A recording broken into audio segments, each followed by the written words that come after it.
I told them and I didn't believe. Raise your scarves high in the Spurs corner. Oh, Tottenham Hotspur, home of the Spurs. It's quite brilliant. White Hart Lane, home of the Spurs. Do you know what we are? Let me tell you what we are. Champions of Europe, that's what we are. Let me sing it again. We won it in Bilbao.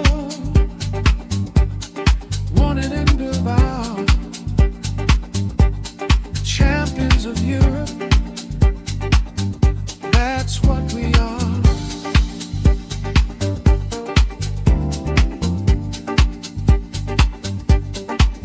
Spurs corner, Tottenham till I die. Spurs corner, Tottenham till I die. Spurs corner, Tottenham till I die. I told them, and they laughed.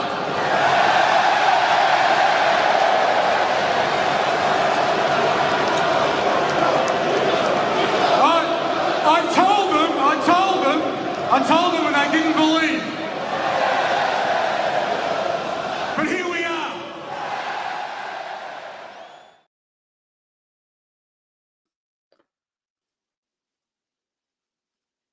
Hello everybody, welcome. Spurs Corner, the best place to be in town on a Wednesday night. Thanks for joining us as always. We had a few technical difficulties with the intro, so we just about kind of got it. Will be better next week. Look, tell us what you drove. Big up to JP. Bit of nostalgia, bit of history, bit of recent, bit of jokes. I liked it. I thought it was a good intro. Smash the like, subscribe, hit the notification bell. You know the drill by now. We've got the usual panel, JP, Iggy, Maz, Mari at some point. And we've got a special guest this week, Josh, who is the founder of Atomic Athletes, a sports performance company. We're going to get his insight tonight. Really, really good person to listen to his insights on Tottenham and what we need to do to fix the club. But JP, well done, bro. Not too bad, man. It's not too bad. That's right. I'm not sure I sanction the Ange bit. I don't know if Still messed around with the intro, but yeah. That was the first time I'd seen it. That was the first time I'd seen it personally.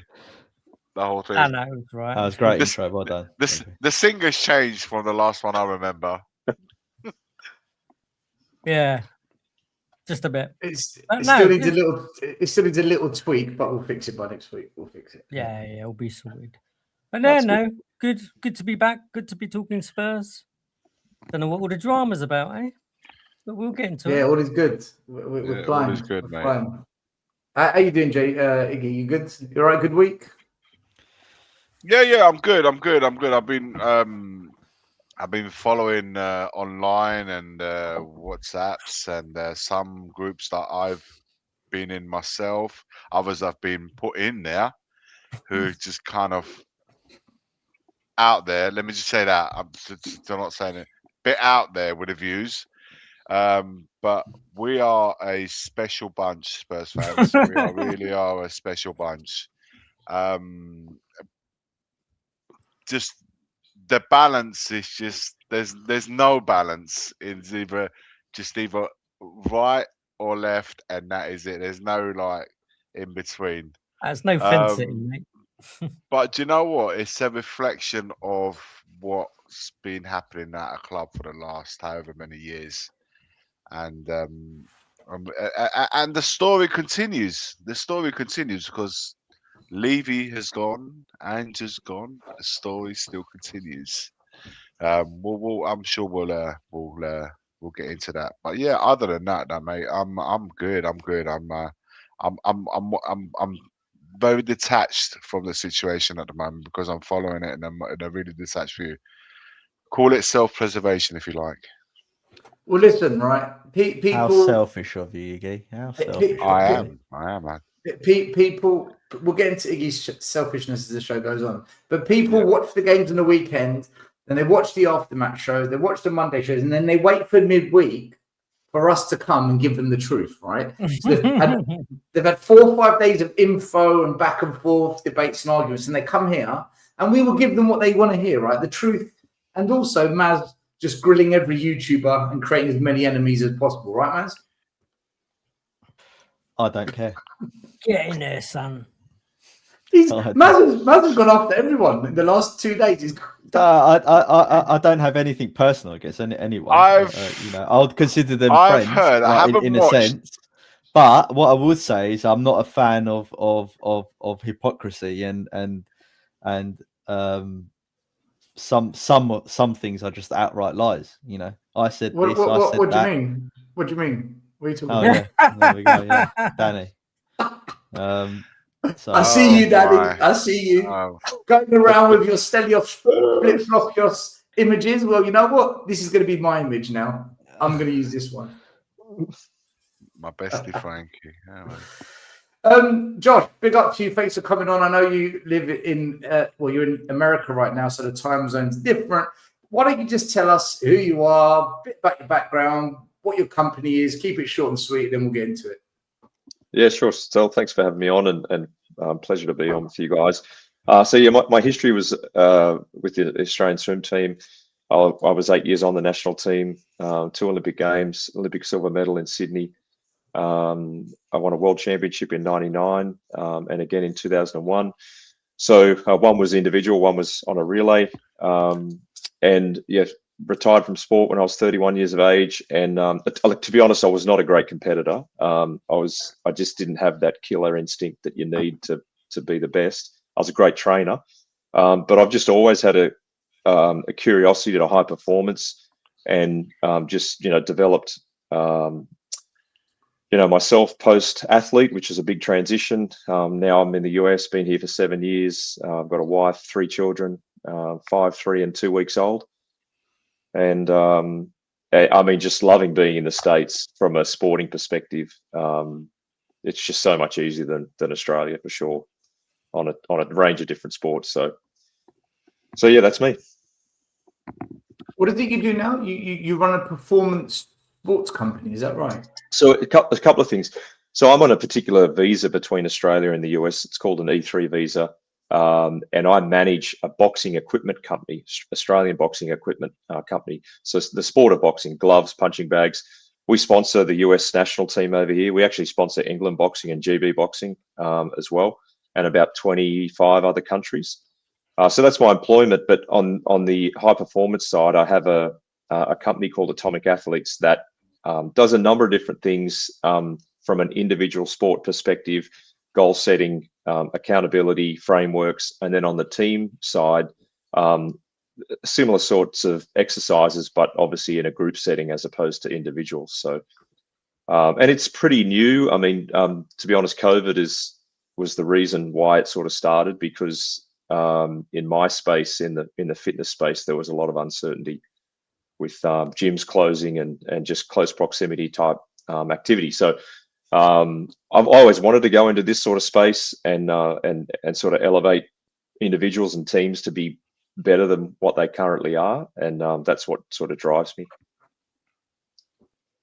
Well, look, I want you to be able to tell people tonight your take on the Spurs and how you see it, and because when I spoke to you the 2 times recently, you come at it from a different angle, and it's good. It's good for us to get a different perspective. So, look, chaps, everyone watching the show tonight, smash like, subscribe, get your comments in. We are going to begin with the absolute drubbing we got at Nottingham Forest. It was a disaster class. There's so much to talk about from this game that we haven't spoken about as a channel. But look, in a nutshell, the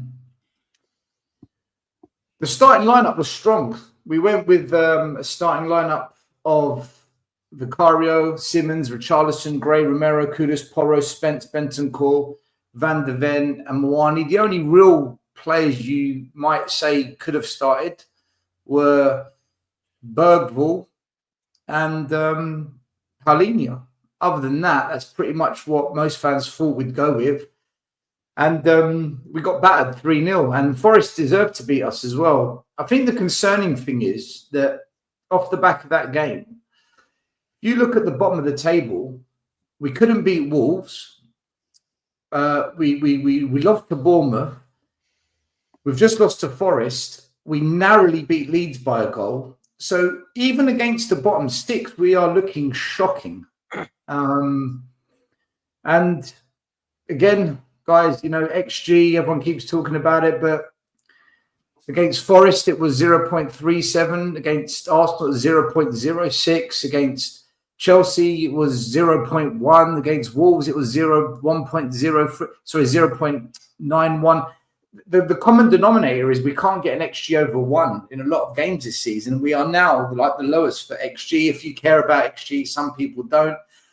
And what everyone's talking about is, look, we'll get into the stats in a minute, actually, because I've got quite a few stats to talk about.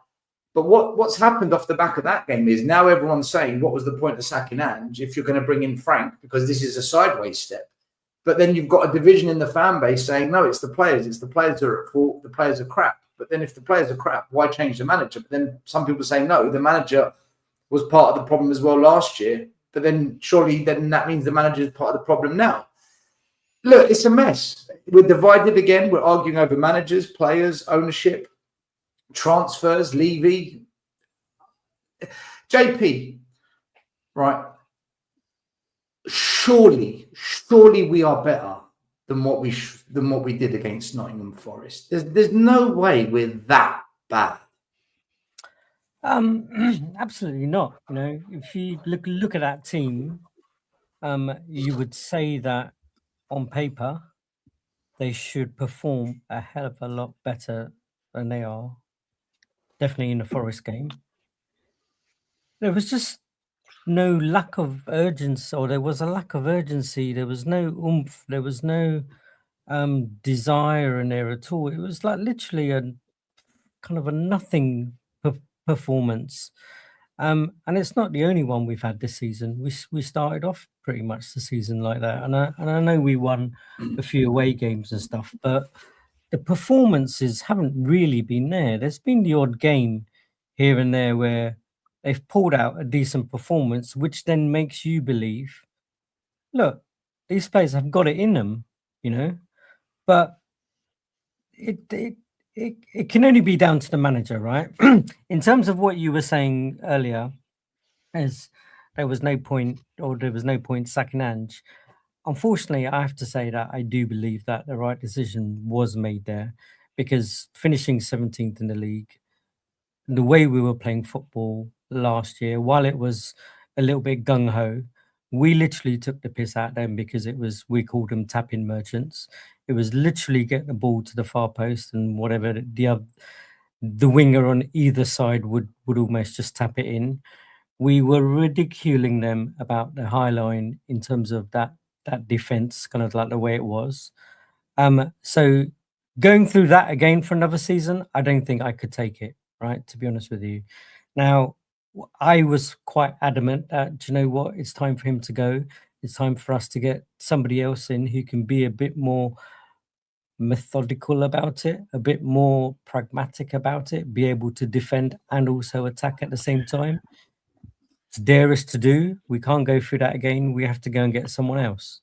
Now, it looks like the decision that they've made to get someone else, again, is not the right one, because we've almost gone from one extreme to the other, wherein we're still letting in pretty much a fair set of goals.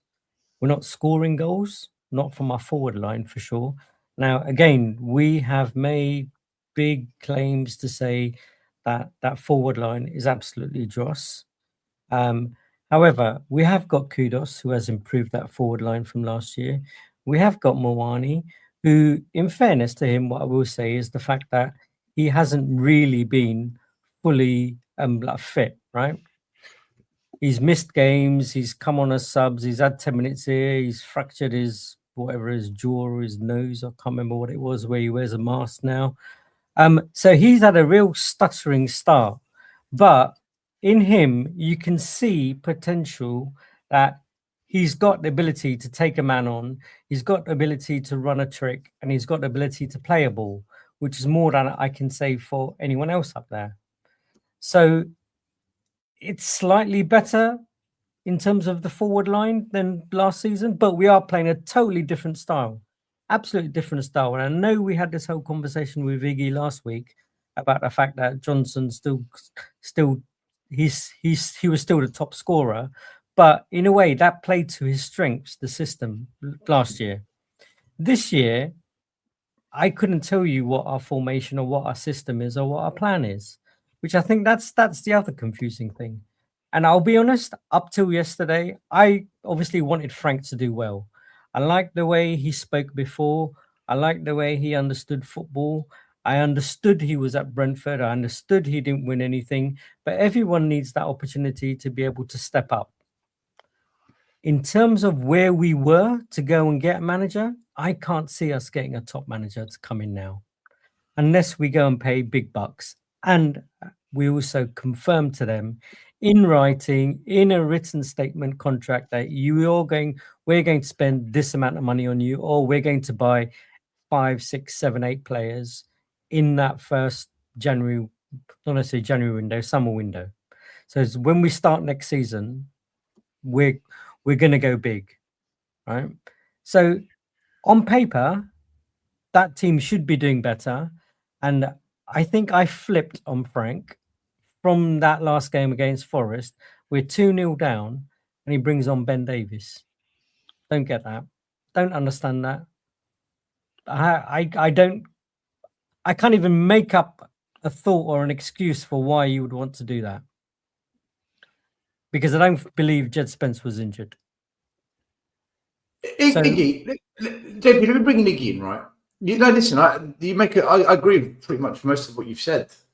In fact, I think I agree with all of it, except for the Ange bit. I still would have given him 10 games at the start, but we can all disagree on that. That's okay. Iggy, when you look at this squad, right, do you believe this squad is better than what you're seeing under Frank? Or do you believe, no, we finished 17th, which means that's where we are now? The first thing I'll say is what's fundamentally changed since last season in terms of, other than a manager, of course, which is what's actually changed in terms of personnel. We brought in Kudus, we brought in Palinha. Xavi Simons, Mawani. Yeah, I think they're good signings. I remain of the idea that we still have a good spine in the team. I do. From the 2 centre backs, I think Palinha, which I would like to get into him a little bit. I'm not sure why he's been left out of the team in the last couple of games, because the players that have come in for him haven't done any better than what he was doing. So why is he out of the team? We are missing players like Maddison and Kulusevski, who we massively need to return to add that little bit of creativity, which for me is the fundamental thing that's missing in this team. We don't create enough chances. I know people are saying that the strikers and the forwards are not good enough, which to a degree I absolutely agree with it. But we're, as a team, not creating enough chances per game, because if we create enough chances and we're not putting them away, then you can say, "Wow, the forwards, what's going on with them? They're not lively here." There's enough. But Iggy, the defense isn't doing its job. It's actually worse than but if you're in your position and you have no, what I'm saying is the attack and the defense both aren't doing I their will job. get to the defense. I will get to the defense. If from an opposition's point of view, if you see that the midfield's not creating anything, the forwards are not likely to score against you. You, as an opposition, can get at your position, and the defense, sure, have also are contributing with the goals conceded and stuff like that. But when I say defense, man, I think it's really harsh to just go at the back four. I think as a team we're defending really badly. So if you're not scoring and you're not creating, your sole purpose is not to concede at the other end. How long can you go on for? at not conceding. And of course, the level of Well, confidence hold on, in the Iggy, team. 1 second. Iggy, 1 second, right? Everyone criticised Ange. He was creating, he was scoring, but but we all criticised him for the awful defensive tactics and the defending on an individual basis, right? Now, Stell, let me just say something. We were now shit we've up got. the Hold on a range, man. minute. I'm not going to have this No, Ange no, it's not. No, Iggy. I'm not. It's not about. We were No, but shit up the see, flange. we were shit. We were shit because of the defending. That was the whole thing, wasn't As it? a team, Highline which for is life. what my point is. Yeah, but now we've got all our fittest defenders fit every week, and they're not standing on the halfway line. Well, I thought to start off with, we went for Come on, a you're patch where- Italian. You are the king of defending. You know Yeah, about defending more than anyone on this show. I saw an improve. I did at the beginning of the season. I did see an improvement in that aspect of things. I did see more focus on trying to get the defense. I saw an improvement in set pieces, defending and attacking. At the beginning of the season, it did happen. And of course, the one thing that I will give that we have had the back four fit more so than last season. At the And beginning the was an number absolute 6. mess We with actually injuries. signed the number 6. Right. So I did see an improvement on that. We did go and pick up some really good performances, especially away from home at Man City and stuff like that. So I said it. I spoke about it, saying that I thought we had a really good balance. We were more balanced. We just dropped our line a little bit, and I thought there was a bit more cohesion between, in terms of defending as well as going forward and attack. I think the results have played a part massively. Not winning at home is absolutely hurting us. I just think that we've lost a little bit of our way since that early start of the season, where we're picking up results, certainly away from home. Our home form has been pretty bad and continues to be bad. And with the fans now getting on players' backs and stuff like that, it's become really toxic in the home games. It really has, and I just don't know where we go from here, because I don't feel as a team we're in a bit of limbo, and I think Frank as well, with his chopping and changing, hasn't helped his situation either. It's what you're doing when a manager starts to chop and change, you're throwing in your own insecurity within the team, because it's like, the manager doesn't know how he wants to play, and it's not spreading confidence within the team. Then I'd rather him stuck to a way of playing, even with the players that he chooses, to try and get out of the situation rather than continue to chop and change. And you're not going to get the answers by doing that either. So there's a collective. There's a collective. I don't see that much changes from last season. Our home form continues to be very poor. It's becoming toxic the way it was in the league last season, and we don't. The difference is that in Europa we don't have the same run as the Champions League. Champions League this season got tougher. And we're doing okay in the Champions League, but we're not similar to the Europa League. We've not really met any major opposition. That will change soon in the Champions League. So we don't even have that kind of outlet. We went out of the Carabao Cup really quickly. We got Aston Villa in the FA Cup. We really need to start backing up our ideas, because otherwise this can be within a month, within January, our season could be done. That's the reality of it. Our season can be done by the end of January. Iggy, one quick question. Is this squad better than what you're seeing?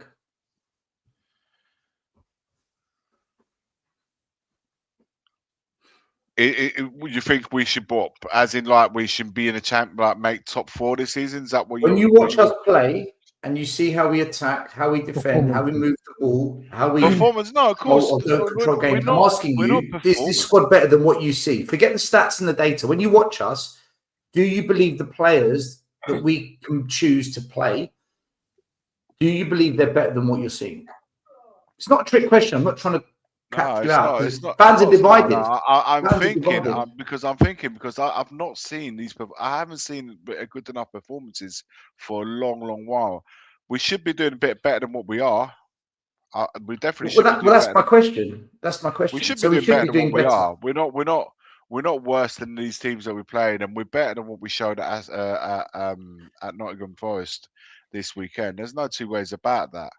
But at some point, everybody in this club has got to start taking responsibility. It's not solely the blame of any individual players, or certainly not all of it to all the individual players.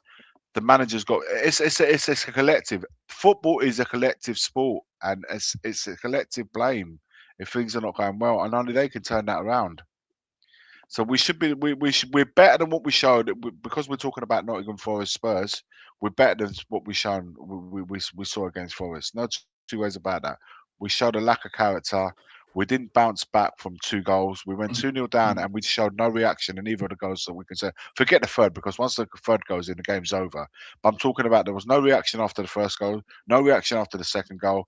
And that, to me, there's a team that's lacking in fight. There's a team lacking in belief to turn things around. And I agree with JP. When you then, as a manager, bring on Ben Davies for Spence, you're kind of almost as if to say you're throwing a towel in.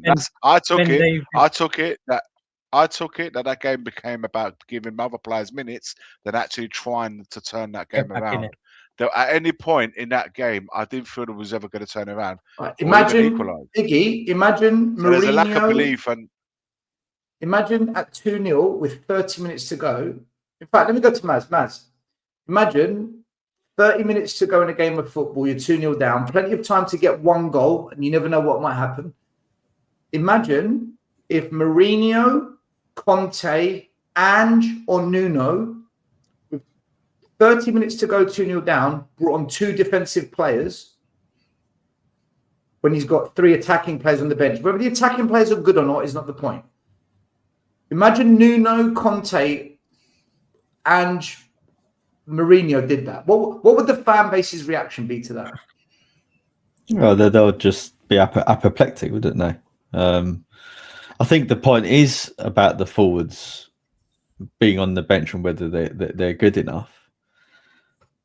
And then I'll have to question again why Frank signed off on Tell if he didn't believe that Tell was one of the answers that he was looking Frank for. didn't sign Tell. That was already done. Hearing this. It was Let Matt finish, and then you can pick him apart. Maz, I'm not having a go at you. I'm just saying I keep hearing that. Alistair Gold. Let me answer you. Alistair Gold said on his last podcasting that he done, right, that Thomas Frank had the last sign off on Tell. So Thomas Frank have never had signs off in here, man. Come on, man. What are we talking about? Okay. So now we're picking and choosing. You're doing the same thing as what everyone else is doing. Now we're picking and choosing when managers have got accountability. I've not believed any of our managers, Maz, not just Frank. I don't believe any of our managers have ever truly had a sign off on a deal. Look, they might be asked their opinion, but they never choose what is reported to us. I'm not picking and choosing. I'm saying all the managers. I don't think any of our managers have had a sign off. Never. Well, then, okay. Honestly. Then can't say that, man. Then who do we believe then? I don't believe anything that comes out of the club. I don't believe in the owners. If you're asking me, then why are you challenging me on it? Then Ange was given a whole load of shit players to play with. Then. Yeah, if that's I don't believe that our managers, maybe they've had a consultation, maybe they've been asked an opinion and stuff like that. But I don't truly say, you know what, that's the guy I want, and that's the guy he's actually got. I think that regardless of whether Levy's involved to whatever capacity, I think the club is still run by a bunch of people that don't give 2 flying fucks about the football. Let's call it as it is. The root of the problem still remains the same. ENIC. It's as simple as that. A manager has to have agency, right? And demand the respect and liaise with the hierarchy as to who he wants in this team and who he doesn't, right? And who we sign and who they don't. If they just allow themselves to be steamrolled, right, by his peers and the people above him, right, and they don't take into account what his opinion is, then he isn't a manager, then is he? The only manager that's never spoken the truth. What happened to him?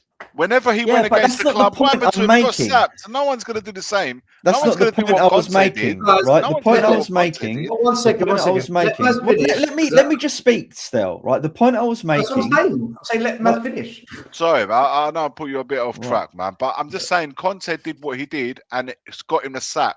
No one's going to do what Conte did. No one. Whoever's coming in is just going to be doing a job, earning the money, and that's it. There's no real desire to change things in the club. Then they're accepting that they're yes men. Then Right, but we're going way off track of the point. Yes. Like, fair enough. we're going. No, you agree? Okay, cool. You agree? Right.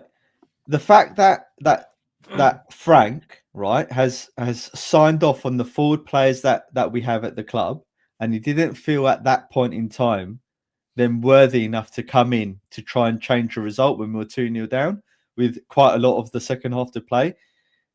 That is a sad indictment of the mentality of him as a manager, the team, and then by proxy the hierarchy. So it's awful, absolutely awful. You can't give up a football game at 2-0 down. If it was 4-5-0, then fine, right? But 2-0 is more, it's more than doable for us to come back, get a draw, or even nick a win. Just one thing before we let Josh speak, because he's kind of like we need. Welcome, to Josh. Josh is here just to sit there. He's just making up the numbers. It's all right. Josh, I told you my mood will change. I told you my mood will change as soon as I start talking about Tottenham. What I'll say to Maz, though, in terms of the manager having the final say, I honestly don't believe, not only what Iggy said, I don't believe that that's probably the case at Spurs because of this football directorship, right?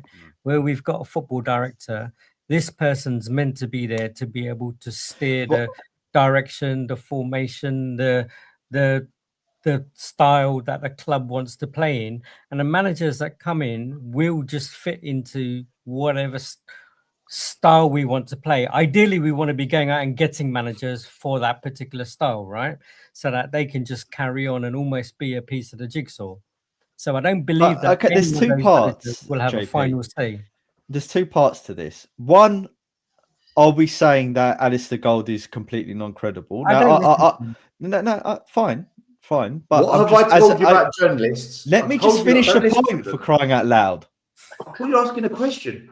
Right, let me just finish. Get my sentence out. Right. What's happened to man? Right. Well, because I keep being interrupted every time I'm speaking. Someone's jumping in. Right.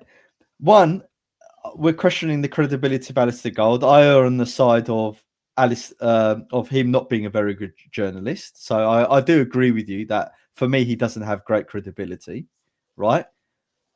But two, if we are saying that every single manager that comes in, because of the way we're structured as a club, no manager has any say in anything that happens in terms of who comes into the club and the playing staff, right? Then there's no point discussing the players or the manager. We might as well just turn this into a Levy Enoch show forevermore and never discuss it, right? Or if we're going to refer to the manager, we might as well just refer to the Joe Lewis kids as the managers of the team.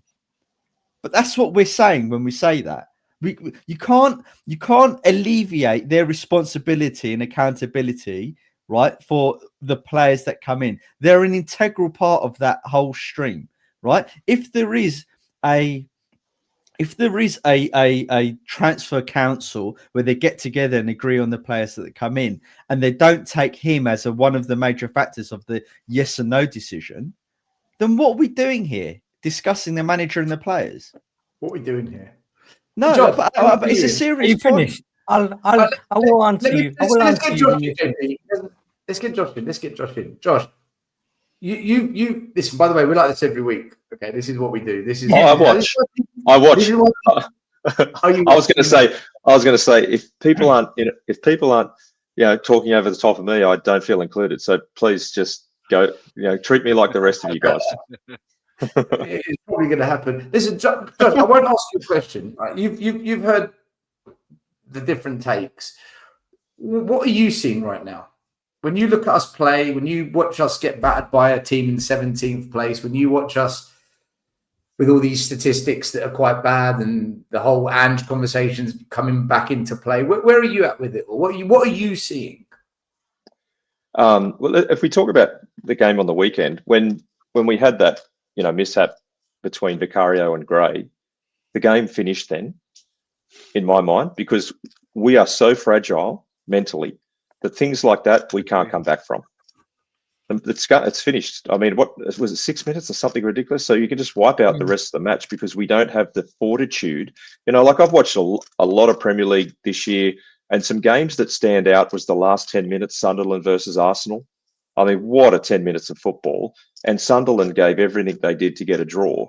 More recently, when Leeds drew with Liverpool, that 96th minute equaliser, I went back and played that goal back a number of times. And the belief that Leeds guys, showed in scoring that goal, but not only the way they structured the goal, the short, sharp passing in close proximity to defenders in the opposition goal box to then put the ball in the net. Josh, didn't we do the same at Newcastle away though? We pushed hard to get the equaliser against a penalty decision that was harshly given against us. Didn't we do the same? Yeah, but we don't do it. We don't do it anywhere near enough. Often enough. We came back from a 2-0 deficit against Brighton away. Yeah, but I guess I'm talking in like when the pressure is really on, like late in the match, like those equalisers, they weren't like stoppage time goals, right? So I guess what I'm saying is when things go against us, we don't have the fortitude, and not even go against us. When we get behind, we don't have the fortitude to get back into the game. Now, when they signed Frank and we lost Maddison, I said that we would lose 90% of games that we'd go 1-0 down in. That was my statement. I thought if we go 1-0 down in a game, we are toast, right? And that's proven to be true. Back to what I think Iggy and JP were saying. When we lost Maddison, we lost the creativity, right? We lost the variability in getting. It's so funny. Like you watch a game on the weekend. Dead set, it is like there is a force field between our middle third and the front third. We don't know how to get in there, and this is, people, Spence, he just doesn't do it for me. I think he's reasonable in defense and he can get through to that barrier, but he gets on that corner on the left and he dances around the ball. He touches it. He has no idea to make that next penetrating pass. He does it all the time. He's like Werner in that sort of sense, So, I just wanted to touch on recruitment because, I'm not sure, whether it works differently in the Premier League, but here in the States, there is a defined separation between recruitment and whoever the coach or the manager is. And what they do over here is they have a style of play and they're trying to profile a player. They're not looking for a name. They're looking for a profile. Right. So let's just say they were looking for someone who profiled like Moani, and Moani was number 4 on that list. Right. Like obviously, who's number 1? Well, you can name a few names, but they're going to cost more. And do they want to come to Spurs? Right. So I'm not sure how it works in. Yes, there is consultation, of course, but as far as Ange spending 400 million or some other manager, Frank spending whatever, it doesn't. I agree with Iggy. It doesn't work that way. Otherwise, why would you have recruitment? Right? You just have, here's a checkbook. Here's who I want. Go get him. Oh, we can't get this person. We can't get this person. How about this person? Yeah, okay, I'll take him. He's better than what Josh. Okay, Josh. Let me challenge that. Can I ask one question, Maz? Can I ask one question? Were we wrong to sack Ange then on that basis? Or was it correct to sack Ange then? Yeah, we should have kept Ange for 4 years. And I know that's a very unpopular opinion. Right. And I'll tell you why, right? Because it's not. Can we just agree it's not the manager? We've had some great managers. It's not the manager, right? It's like this. Think about this, right? Some guy's in his mid-50s. He's been married 5 times, divorced 5 times, and someone says, what's going on? He goes, I just can't find the right wife. No, you're the problem, you fool. You're the problem, right?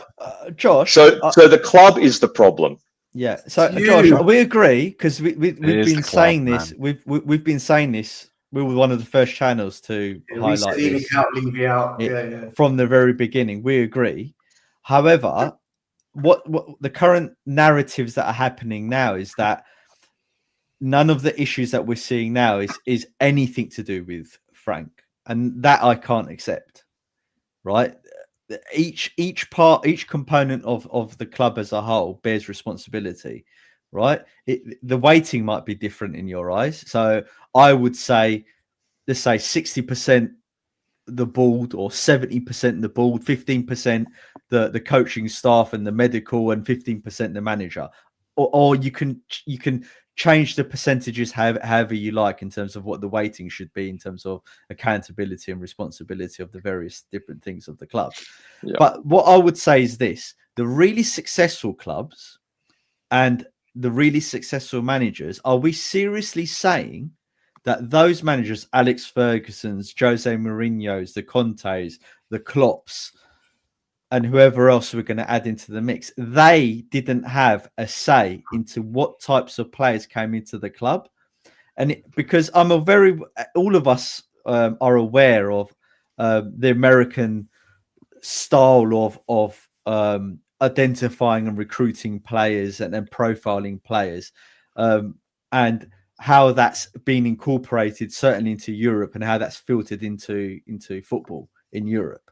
We're aware of that.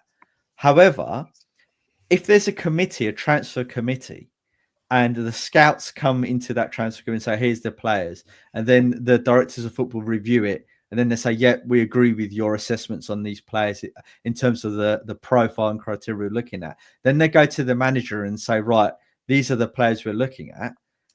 Are we seriously saying that the manager shouldn't have a decision as to who comes into that team once the profiles and everything has been agreed upon and they've been identified?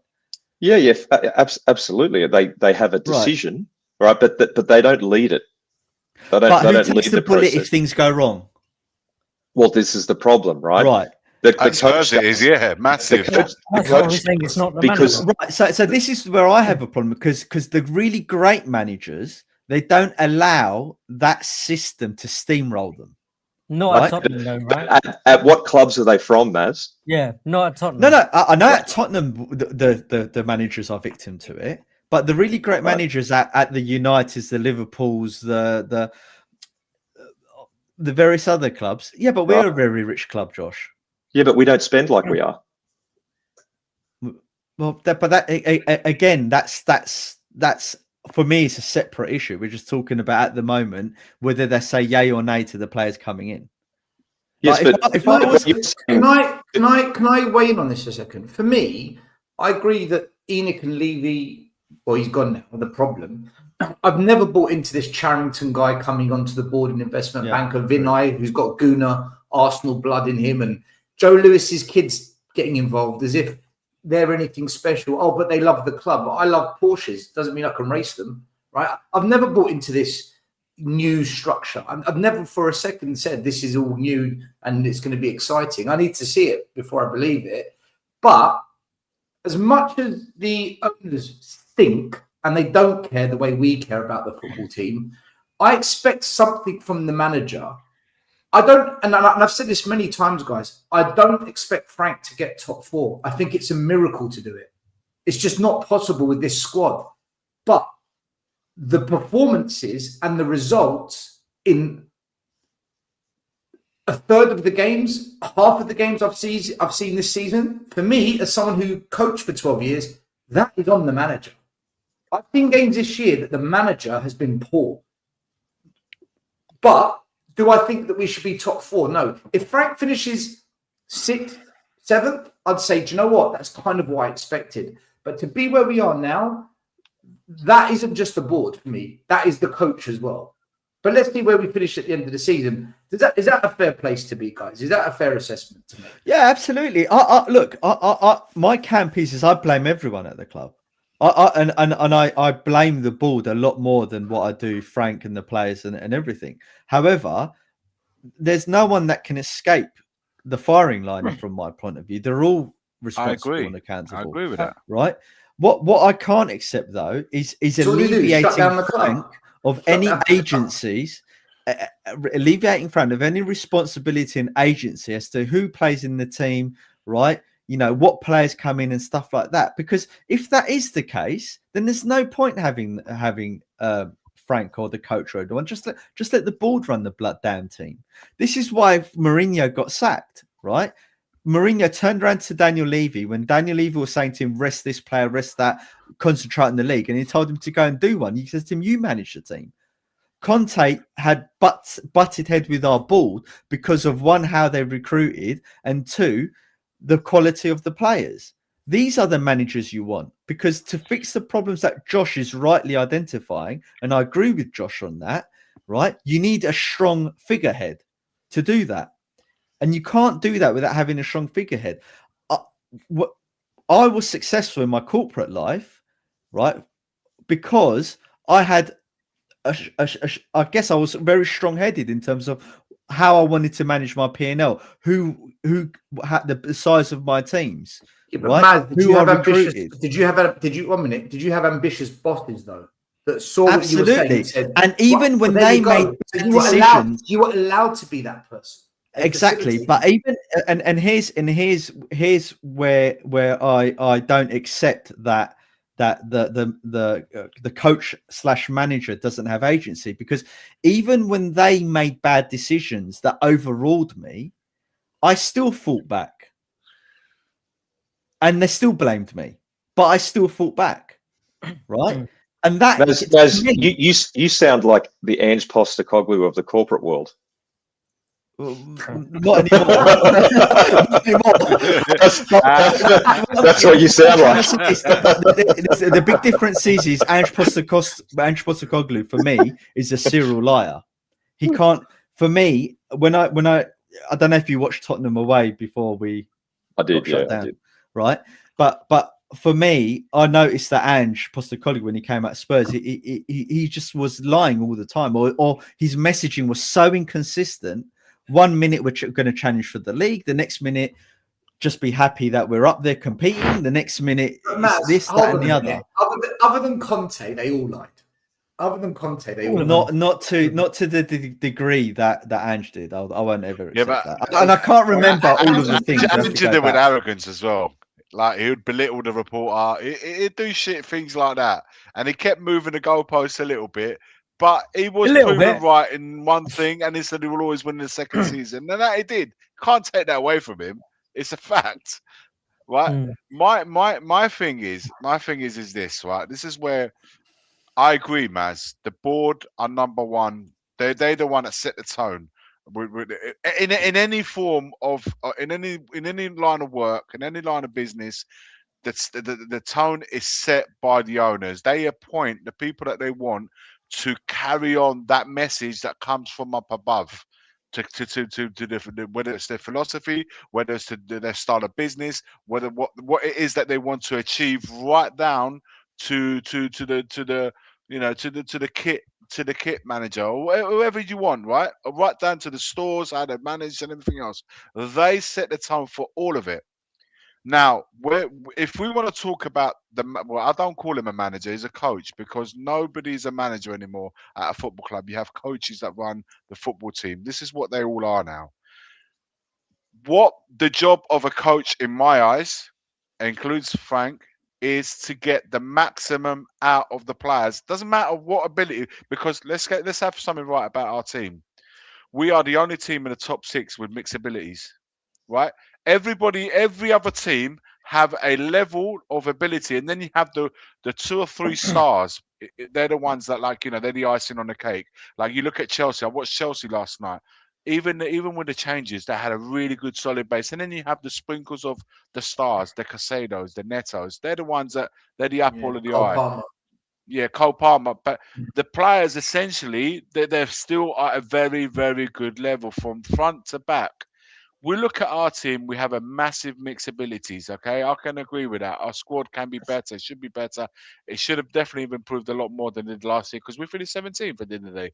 Some should have shipped out, but because there was such a mess about whether a manager was be staying and going and who would be, the focus became that, rather than actually sorting out the problems that we had within the team last season.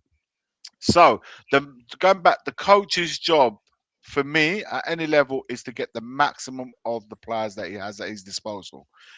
Frank is not doing that. He's not getting the maximum out, because if we saw players playing out of their skin, doing the absolute maximum, and if it's still not good enough, it's still not good enough. It is what it is. But you can actually see week by week, we are seeing that he's getting the maximum out of this player, that player. That's not happening. I have not seen patterns of playing. I don't know how many games I've watched quite a lot of our games this season. Some of them I've switched off. I'll be honest with you. After when I know the game's gone, I switch off from it because I can't take any more watching any more of that game. I have not seen patterns of plays. I don't see identification between one game and the next, and then where I'm starting to see patterns forming, partnership forming. I haven't seen any of that. So Josh is right. We've not really seen. We're really fragile in mentality wise. Not seeing any patterns of playing. No developments in between partnerships forming at any point of the pitch. I haven't seen any of that. And the midfield who cannot string more than 3 or 4 passes together consecutively in the game. When was the last time you saw our team in midfield passing 4 passes consecutively to create the possibility of an opening? I haven't seen that at any point. Defensively, we did sort it out at the beginning for a little while. Set pieces defending were better. We were scoring for some. That's all gone out of the window now. Where's that consistency gone? Why are we conceding more goals with when we got the defense that we probably didn't have for long periods last season? Why are we doing that? In the midfield, like I said, for me, that's the real problem is in midfield for us this season. That's why I feel it is. And of course, the forwards, already they struggle to score goals. But on top of it, we're not creating anywhere near enough chances for them to score. Iggy, I think the narrative is, though, that's going around at the moment, right, is the players are so bad that we can't expect anything better than what we're seeing now. And that's what we where do as a fan base, Maz, what we do as a fan base, and we all do it, including us, what we do, we like to finger point. We like to go and say, this is the problem here. Whether it's Frank, it's Vicario, it's Papessar, it's Johnson. We finger point the problems and say, he's the problem, but he's not. He's just part of a problem. The Vicario conceding the goals that he has this season, he's part of a problem that we're currently having in our team. Performances in midfield, we have problems. There's not one part of the pitch that's fundamentally working. Not one. You can't tell me there's an area of our pitch that you see every game where you think, you know what? Out of all the shit that I saw today, that was really good. You see Xavi's performance maybe improving a little bit. Kudus at the beginning is going a bit off because we can't keep relying on players to sort out what is a grand problem. It's a far bigger problem than any individual. Now, if you want to talk to me about individuals, he's not good enough. We can discuss the characteristics of the player. We can discuss the player itself, but not when the context is not working. You can't talk to me about individuals when the grand context is not working. Iki, come on, man. Look, so we're not going to analyze the team and the tactics that Frank has done because of the owners. I've been talking about it for 10 minutes about Frank. But you have. But now you're turning around to me and saying you can't look at all of the problems that we're seeing on the pitch and the manager because of the problems in the hierarchy. Do you really think? All right. Do you really think? Did you not just say that to me? Let's talk about the goalkeeper because he's been the one that's been getting it the most, especially after Forest.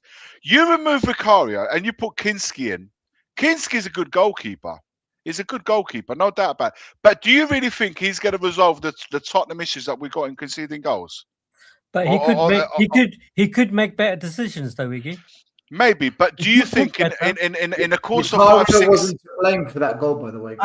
I would disagree with you still, and I will talk to you about that. But go on. Finishing. In the 5, 6, 7, 8 games, do you not feel that Kinski will probably be in the same situation that Vicario currently finds himself in? But you can't approach the problems we're having just on that example.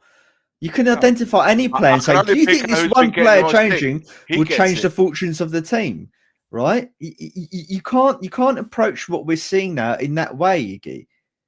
How would you approach it? What do you think the problem is? You tell me what the problem is right now in the team. You tell me. After what you saw against Nottingham Forest, where's the problem? Frank? There is multiple problems in the team, but you have to start somewhere, right? Okay, and sometimes, where's the problem? Well, I would drop Vicario and put Kinski in. Who else? That's one. Who else? All right.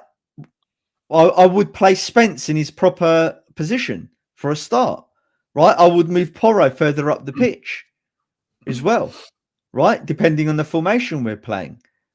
I would, if Udogie isn't performing, which he hasn't He's been, and he's injured now, so constantly he's getting out. injured. He's Yeah, out. right. He's injured. I would put in Ben Davies. That's the only option we've got. I would put him in, right? Because as even though he's been at our club for the last 450 years, right, he can still do a relative job at left back. No, you've lost your mind. I'm just talking about changes that I would make if I had to. Nowhere near. You're not going to resolve the issues. I agree. But what I'm trying to say is that what I'm saying is I want to put the players in their correct positions rather than shoehorning other players in those positions and expecting miracles. Right? Fair, I would play Paulinho.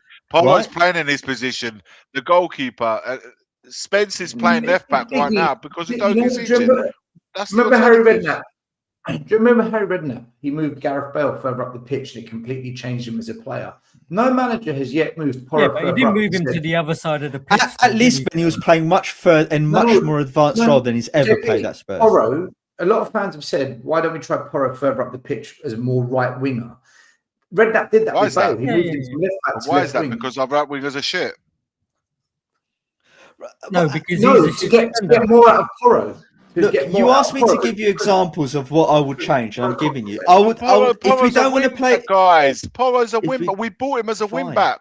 The reason why we was attracted to Porro. But we don't play him as a wing back because we was attracted. This is on the manager, Ricky. This is hold on a minute. This is on the manager. We was attracted to players like Udogie, like Porro. Why? Why was we attracted by? Why would they look like players? Because they were playing like fucking wing backs in a 3-5-2. We play with a back four, so that's already an issue right there. Yeah. So then if we don't want to play, Davies, which I understand people's sentiments on playing Davies. It's not my favourite either.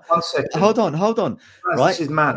Yeah. Listen, just hold on. Right. If we don't want to play Davies, which I get people's sentiment. I don't want to see Davies in a Spurs shirt again, man. Fine. Right. Then play like you said, the 3-5-2. Play VDV, Danzo, and Romero if they're fit, right? And play Udogie and Porro in that wing back position. Have the two defensive mids, right? And play Xavi in his right position and play two up front, right? Baz, we can do that if we want to. Baz, what's different, guys? Right? Harry Redknapp was so good at Spurs because he did the simple things really well. He played to the players' strengths. When you come into a club, you've got to assess your players and say, how do I play to get the most out of you lot? And you set them up like that. Now, over time, you hope to get players that you want to then play the way more you want. But until then, it's a big gamble to play the way you want when your players are struggling and you're hemorrhaging results. Because then you as the manager are failing the players. You might not want to change it. You might not want to play differently to suit the players. But if it's going to cost you your job and it's going to cost the team results, then you know what? You have to own that space. Conte got blasted for not changing his system. Agreed. 3-5-2. He got blasted for it at Tottenham. And got blasted is who we are, mate. They stuck to their ways. Now, there's nothing wrong with that. But when it doesn't work, you have to own it. Yeah. Frank's doing the same thing. He's sticking to his ways and it's not working. Agreed. He has to change it to get something out of it until he gets the players that he wants if he's backed. Poch and Redknapp were the two most adaptable managers with the players they had. Because in the beginning, they didn't have great squads, but they got something out of it. You know, even Conte got something out of that squad. And got us fifth in his first season. He got something out of it. Frank right now is doing a bit of a Nuno. He's not getting anything out. He's struggling. JP, guys, let me show you. Let me show you. Just so makes me wonder. The only thing that I Iggy, look at this. Iggy, look at this. No, hang on. The only thing I can't answer, and I don't think anyone in the YouTube world. They've been dross tracking as well, by the way. Nobody can answer one thing. if the players are all truly following Frank anymore. That's the only thing Of I'm. course not. You can see they're not. I'm Is it wavering, yeah, but we don't If- have the certainty. If you look at I the display, think You we're a can bit of a see it. mixed bag. We're a mixed bag there, and the problem is that once that part starts kicking into the team, you can't turn this around, man. You cannot Well, turn this. You okay. can't unless you A start getting question. results. A question in a way is, well, why were they different at Newcastle away? Because that was a totally opposite like display.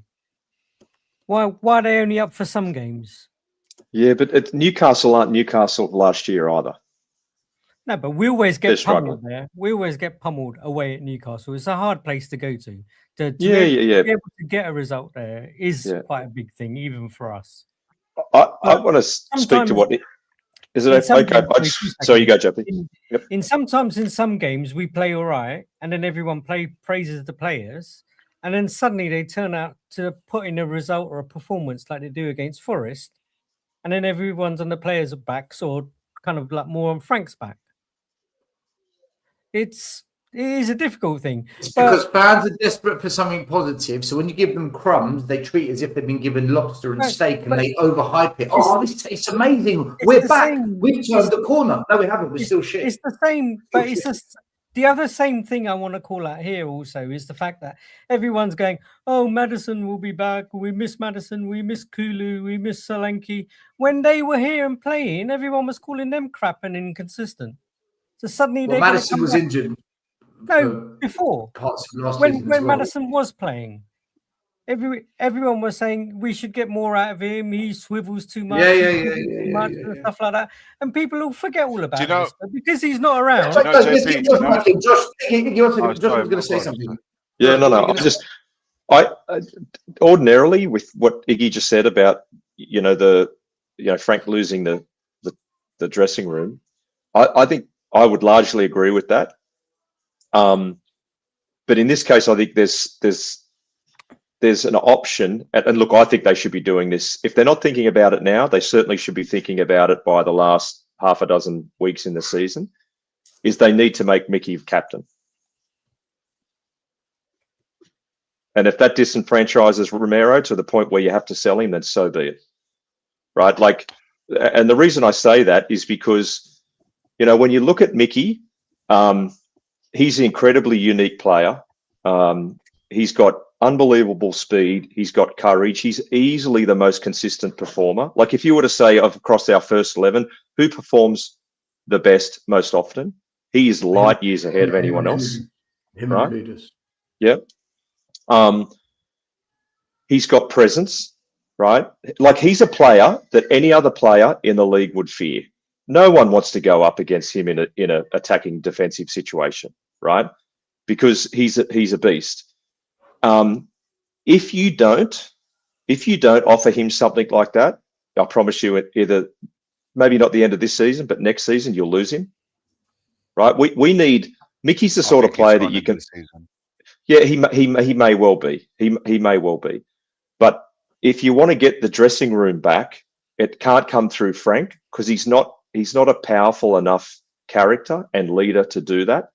But I could see people certainly like harnessing themselves around Mickey for so many reasons that he is a player that you can build a team around. And the issue that Spurs have is because of their high performance brand, like you just got to be realistic. The best players in the world and the best managers in the world think Spurs are losers at every level, right? They see us as a club, and they see, but it's the truth, right? And this is where I get sort of crushed because if you're going to progress in any fashion, you have to know where you're starting from. Now, let's just say we're not losers, right? We can be a little bit kinder with the language, but we actually truly are. If you start from a position where we aren't actually that, then you can never progress. You have to go to where you actually are, because it's where you actually are that you can you can find the solutions to progress from that point. So why would we attract a great manager, great players, if we're that? We need to turn the club around to be winners, right? Which is, again, I don't know whether many people picked up on this. I've never seen what the players did when Ange was sacked last year. Now, whether he stays, whether he goes, whatever, to a person, the response in social media from the entire club, trust me, when they heard that, they would have felt like they got a kick in the nuts. Because of irrespective of as well. Yeah, probably 100%, right? So now you've got a club that are disenfranchised because you've got a squad that are disenfranchised because the club has made a decision that has felt like it's pulled the rug out from underneath the squad as far as what they've achieved under, pretty difficult times. So there's a whole lot of psychological things that are going on, that unless you step back from, the week to week and Nottingham Forest, that was a horrible performance. Bournemouth 2-0. We're lucky to get away with Wolves. Man, what a roller coaster ride that is to be making, rational decisions when your emotions are up and down and up and down and up and down. But if it were me, like, there's some things that I think have to happen with internally. I'm not sure whether Frank is the right person for the task at hand, right? For the actual task at hand. But come the end of the season, I'd be offering Mickey the captain's band, for a whole range of reasons that someone like him, his stature, his consistency, his courage, his timing in defence can be a little bit out, and sometimes his positional play. But hey, he's still, very young. But the club's got to start doing something to look forward in a positive fashion, Josh, and fans will get around that pretty quickly. I absolutely agree with you. Sorry, Matt. Can I just ask one thing as well? In terms of the counter to all of this club business, and obviously we were all part of leave you out and get him out and stuff, but we're kind of saying it's still on the club and the club are not doing enough. Effectively, have they really had an opportunity to? Because since Levy left, the season had already started. We'd already got Frank in. There was the window was pretty much closed, and from that point onwards to where we are now, they've not really had an opportunity to show their cards, to show if they're going to actually invest in the football. They've said it, or they've come out and said it through Vinay, etc., but they've not had the opportunity to actually show it yet, right? Yeah, I mean, for me, I guess that's just hearsay. That's kind of what we have to wait for. We don't know. Yeah. I mean, the other thing about Mickey... Josh, can I just say, they have come out and said, The Athletic said the other day that Frank's been given the backing of the Tottenham hierarchy following discussions at the top of the club. The position of the majority of shareholders is to stick with Frank and give him the time that he needs to succeed at Spurs. There's awareness that Frank is trying to rebuild the whole culture, and there is a recognition of the fact that the situation will take time to turn around. However, they was also saying that not all the board were convinced, and that they said for the foreseeable future. So they haven't said, no, he's here for 4 years. They've said for the foreseeable future, meaning if he gets kicked out of the FA Cup and we're not going to qualify for Europe, they're going to bid him, aren't they? That's what it means. Otherwise, they come out and say he's our guy. Yeah. Still, when you read that, did you read? Let Josh finish. Josh, sorry, go on. What's more likely? To me, that's a death knell. Right? How many times they come out in support and then, they're necked? Not that. Yeah, like those sorts of statements I worry more about, because they have to say that. Do you know what I mean? Like, you just can't keep this rinse and repeat situation going. You're just not going to. What I would say, Josh, right, is that I agree with you with Mickey van der Ven. when he was captain, in lieu of Romero being on the pitch, you could see the fight that he had, and his performance levels went up when he was captain. He had a few dodgy moments, but you could see him fighting and shouting at the players around him to but they're both captains, to be fair, man. Right? They are both captains. Yeah. But captains. But the statement now I find what you said is spot on. Is that if Frank is not commanding the respect and leadership of the team, then you're already on a lose-lose. There's no point continuing with him. What I would say though is Ange, certainly for the first 3/4 of his first season looked like he had a lot of the respect of the players. But near the end of the first season, we all started saying, hold on, has he lost the team already? It's like that everyone just down tools, right? Then in the second season, what you started seeing is one, the players arguing amongst themselves, and two, there was that famous video clip of Maddison getting really pissed off and complaining to Sonny that we always play the same way because we're getting hammered every week, right? So I don't think Ange had as good of will in the dressing room as what is potentially being said. And is it not the fact that everyone was sad because they did manage to pull off winning the cup despite all of the odds, right, and how bad things were going, and because of that fact and because of that victory, that they obviously gathered around him, right? It's the first taste of success that team has ever had and those players have ever had. So of course they're going to feel a level of affection for the manager that's leaving. But that doesn't mean that he was the right guy to lead the club forward and build success on, because I mean, he was arguing with the press. Some of the players were downing tools, wasn't he? He was giving it all that to the fans and stuff. He was arguing with the fans. Certain players distanced themselves from him, and then Tell and Spence, the outcasts, came to his aid to stop him fighting the fans. There was so much calamity happening in that second season. I just don't think that Ange was the right man. I know that's not the point you were making anyway, but if Frank hasn't then now got the respect of this squad, then we need to get rid and get someone in who can command the respect. Now I don't know who that guy is, because there's not a lot out there, but are we going to continue with a manager that doesn't have the respect of the squad? Yeah, I mean, I spoke to Stell about this maybe 3 weeks ago. I was Frank in. Look, I was Angie in. I was Frank in. I was whoever in. I'm manager in long enough for the spotlight to be shown on how insipid the decision making, the high performance decision making is internally. That's the only way you're going to. And someone else said, the manager that got us relegated, and then came back, and I was like, and I said, you need those dark times, as you don't want to wish them on a club. Josh, sorry to interject. I don't want to interject because you're saying amazing points. I absolutely agree with you. Like, honestly, with every fibre in my being, I agree with you. But that happened 2 years ago. That point you're talking about happened with Conte. Right. So if the fan base didn't realize, have you seen that 10-minute rant that Conte did?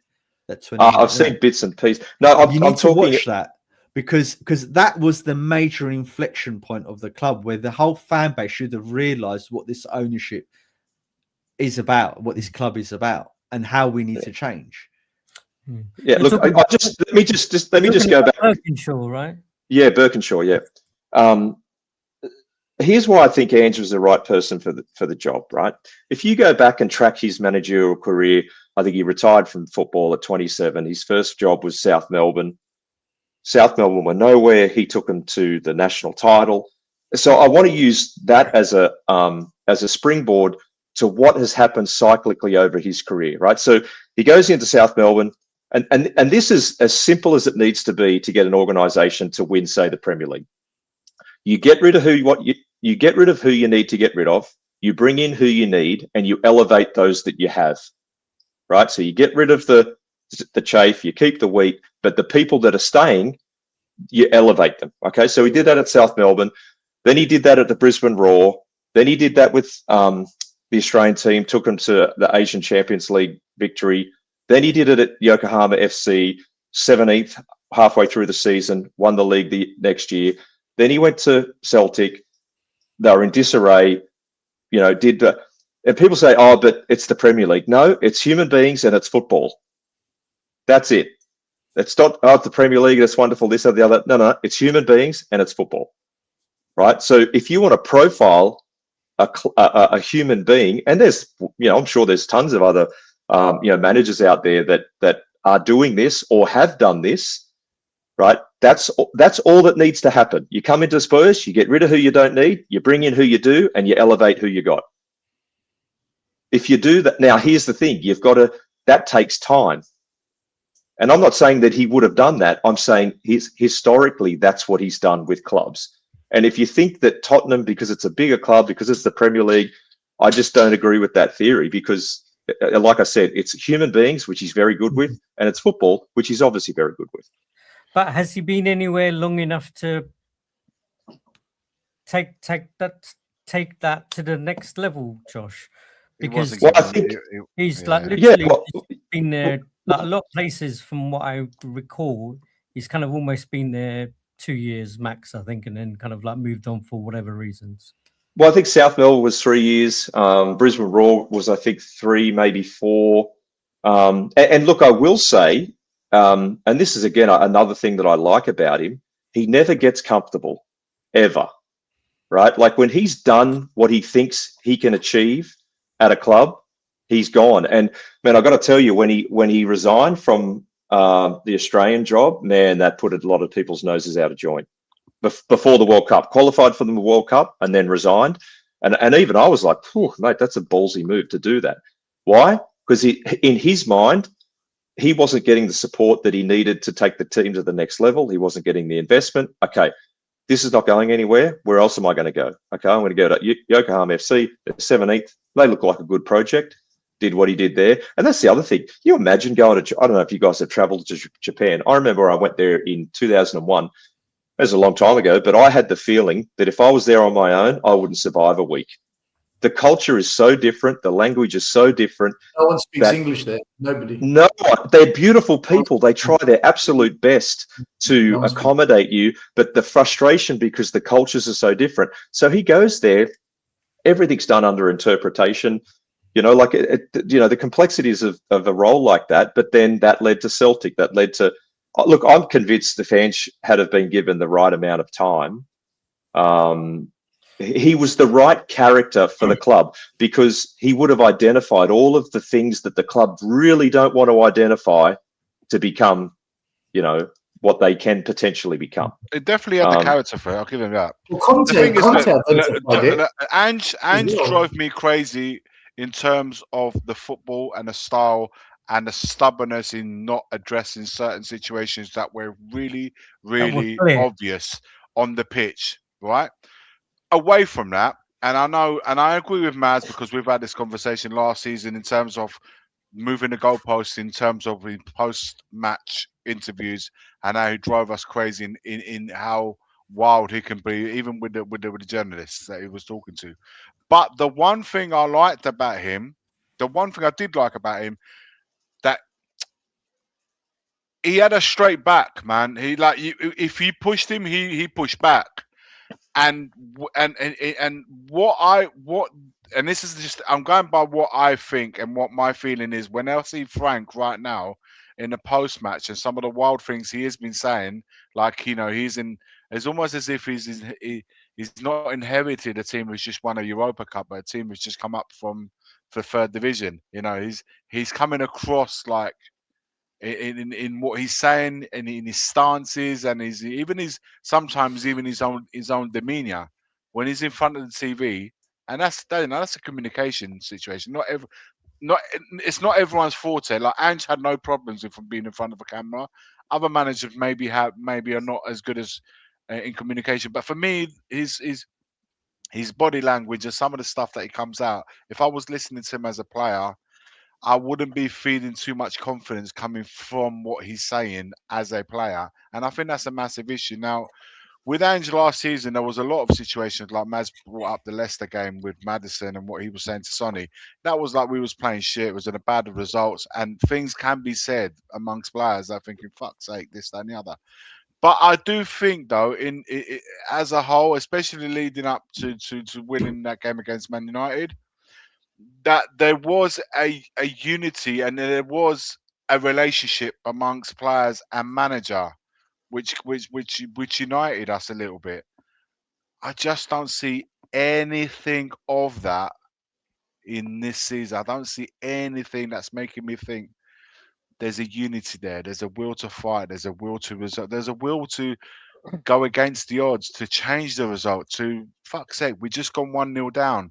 We need to bounce back. We go 2-0 down, and it's just a team that just absorbs and doesn't react. Absorbs and doesn't react. And you just think it's like a boxer that's just taking punches and jabs, and he hasn't been knocked out, but he's keep jabbing. He just, he's just not you're not showing anything. I'm not feeling any of that, with the exceptions on Newcastle away a little bit where we would, but that's like not enough for me. I need to see that a little bit more consistency. And by this point of the season, the one thing you can't guarantee results, you can't guarantee performance, but what you can guarantee as individuals is fight, pushing yourself to be beyond the physical capability, the mental, to push into the max. I'm not seeing that. And that for me is what's worrying me. More than anything else, that's what's worrying me. You're being way too nice, right? Let's it's have not this. Nice. I think I've spoken about the patterns of play that I'm not seeing. I'm talking about a team from the character, motivational mentality. I've spoken everything about what I see on the pitch. Let's have it right. That's what I address the team. I address the manager. It's the manager's shortcomings. I am saying last season, the big YouTubers, podcasters, the argument was we need a coach. We need a coach that can get more out of this squad. A better coach does better with this squad. No one said we need to bring someone in, get rid of 20 players, overhaul the whole thing. What was said was we need a coach, someone that can coach. That's what was said. No one said we need Frank. No one said we need someone as Frank. Iggy, let me finish what I'm saying. Right? That's what everyone was saying. I'm not saying you. This was the biggest conversation. No. Right. We then bring in Frank. Yes, my manager, proper coach. Love what everyone so many bigged this guy up. And then I won't forget this.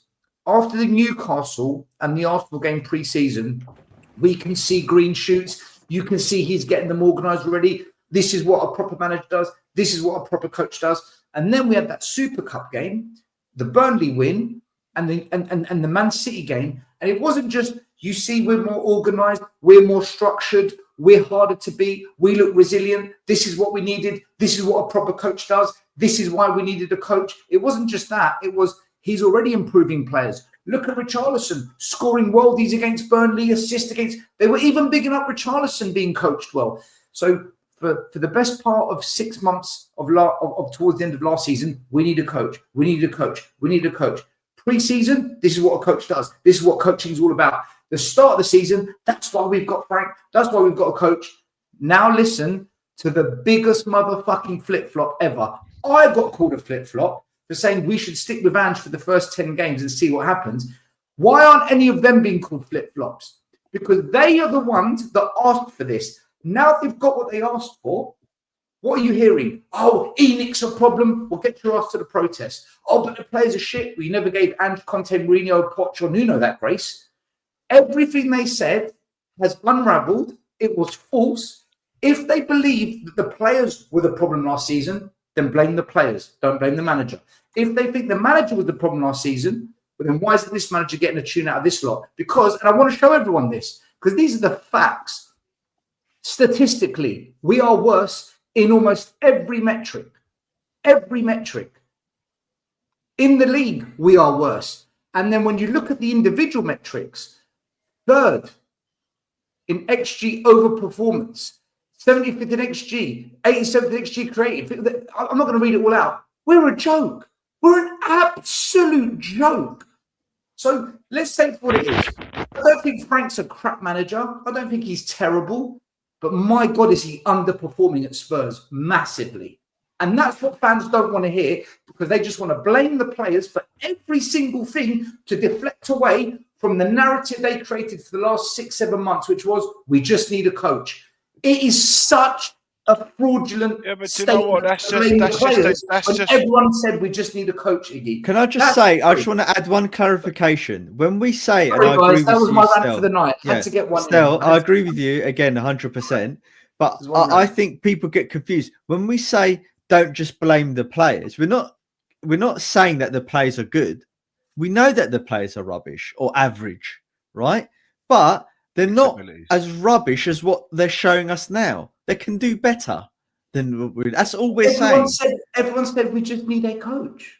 We have Right. a team, And of they mixed also ability, conveniently man. gloss over the fact that that Frank has been bought in for, or in fact, he if you count the other signings that came in, like making Danzo permanent, who else? That Takai chap and whoever else, he's had 4 players come in to replace the players like that we've lost, right? And he's not getting a tune out of his own players that have come in.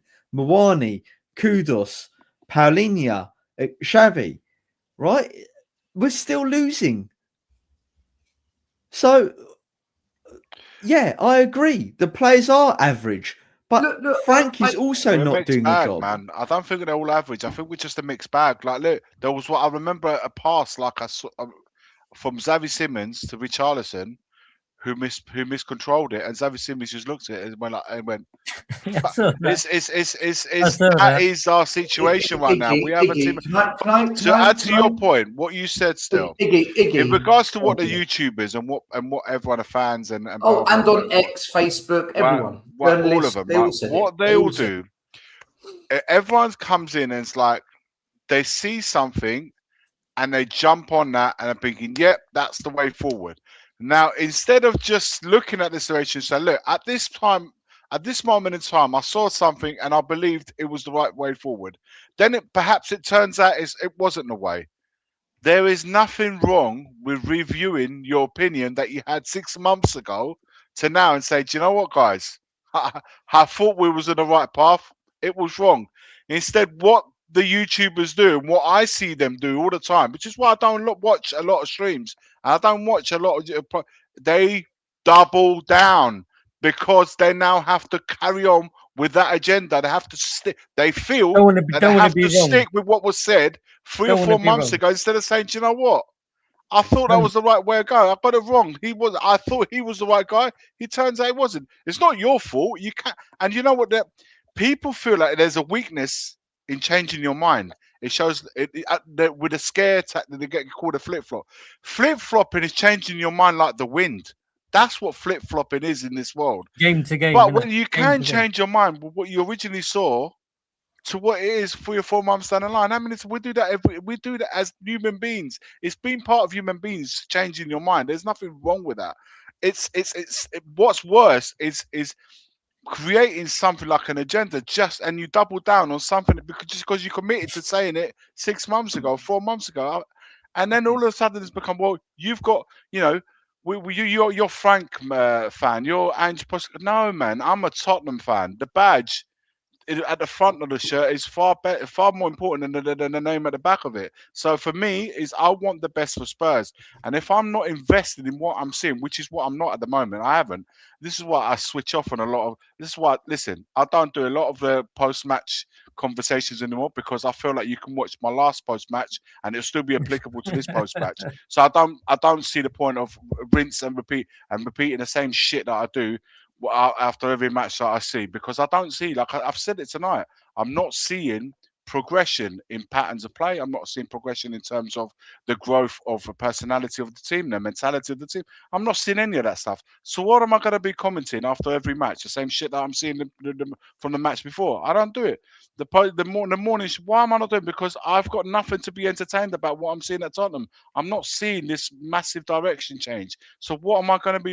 I'm going to be repeating the same stuff that I've done all this time. So for me, until I see a change in my club, how can I expect to see changes on the pitch? What you're seeing on the pitch is a reflection is what's going on behind the scenes.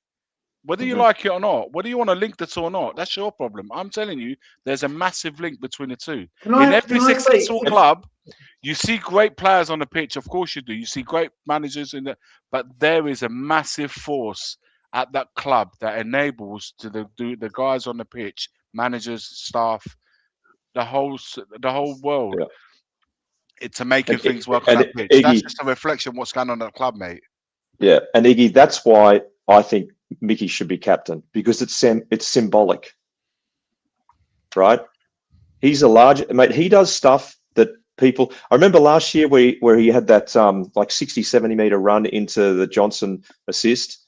Yeah. Like when you replay that goal and you look at how quickly his brain made a decision to cut down the space to take the ball off. I think Garnacho was there. There was another player, and how quickly he turned that around. And 6 seconds later, we've scored. When you have someone like that, who's the figurehead, you talk about a figurehead for the squad, it influences others to do things that they didn't think they could do. Because Mickey does pretty much something like that every single match. We know the goal line save from the Europa League, final last year. That's what I mean. If it's the manager, and I don't think it's the manager in this situation, but it needs to be the manager at some point, mind you. But in the interim, you put him in that position, and what else can you build around? It's like a rising tide, or a rising tide lifts all ships. So that's, I don't know. I just that would be a bold move. When was the last time Spurs did something bold, where you sat back and went, "Wow, didn't see that coming"? Right? I agree. The captain's often a reflection of the manager, isn't it? Because he's the one that's going to be carrying out his message on a pitch. And when you see the captain that you're talking about, Van der Ven, walking straight past, Frank, in that famous game where both him and Spence walked past him. Do you see, which I didn't agree with. Of course, it was massively wrong.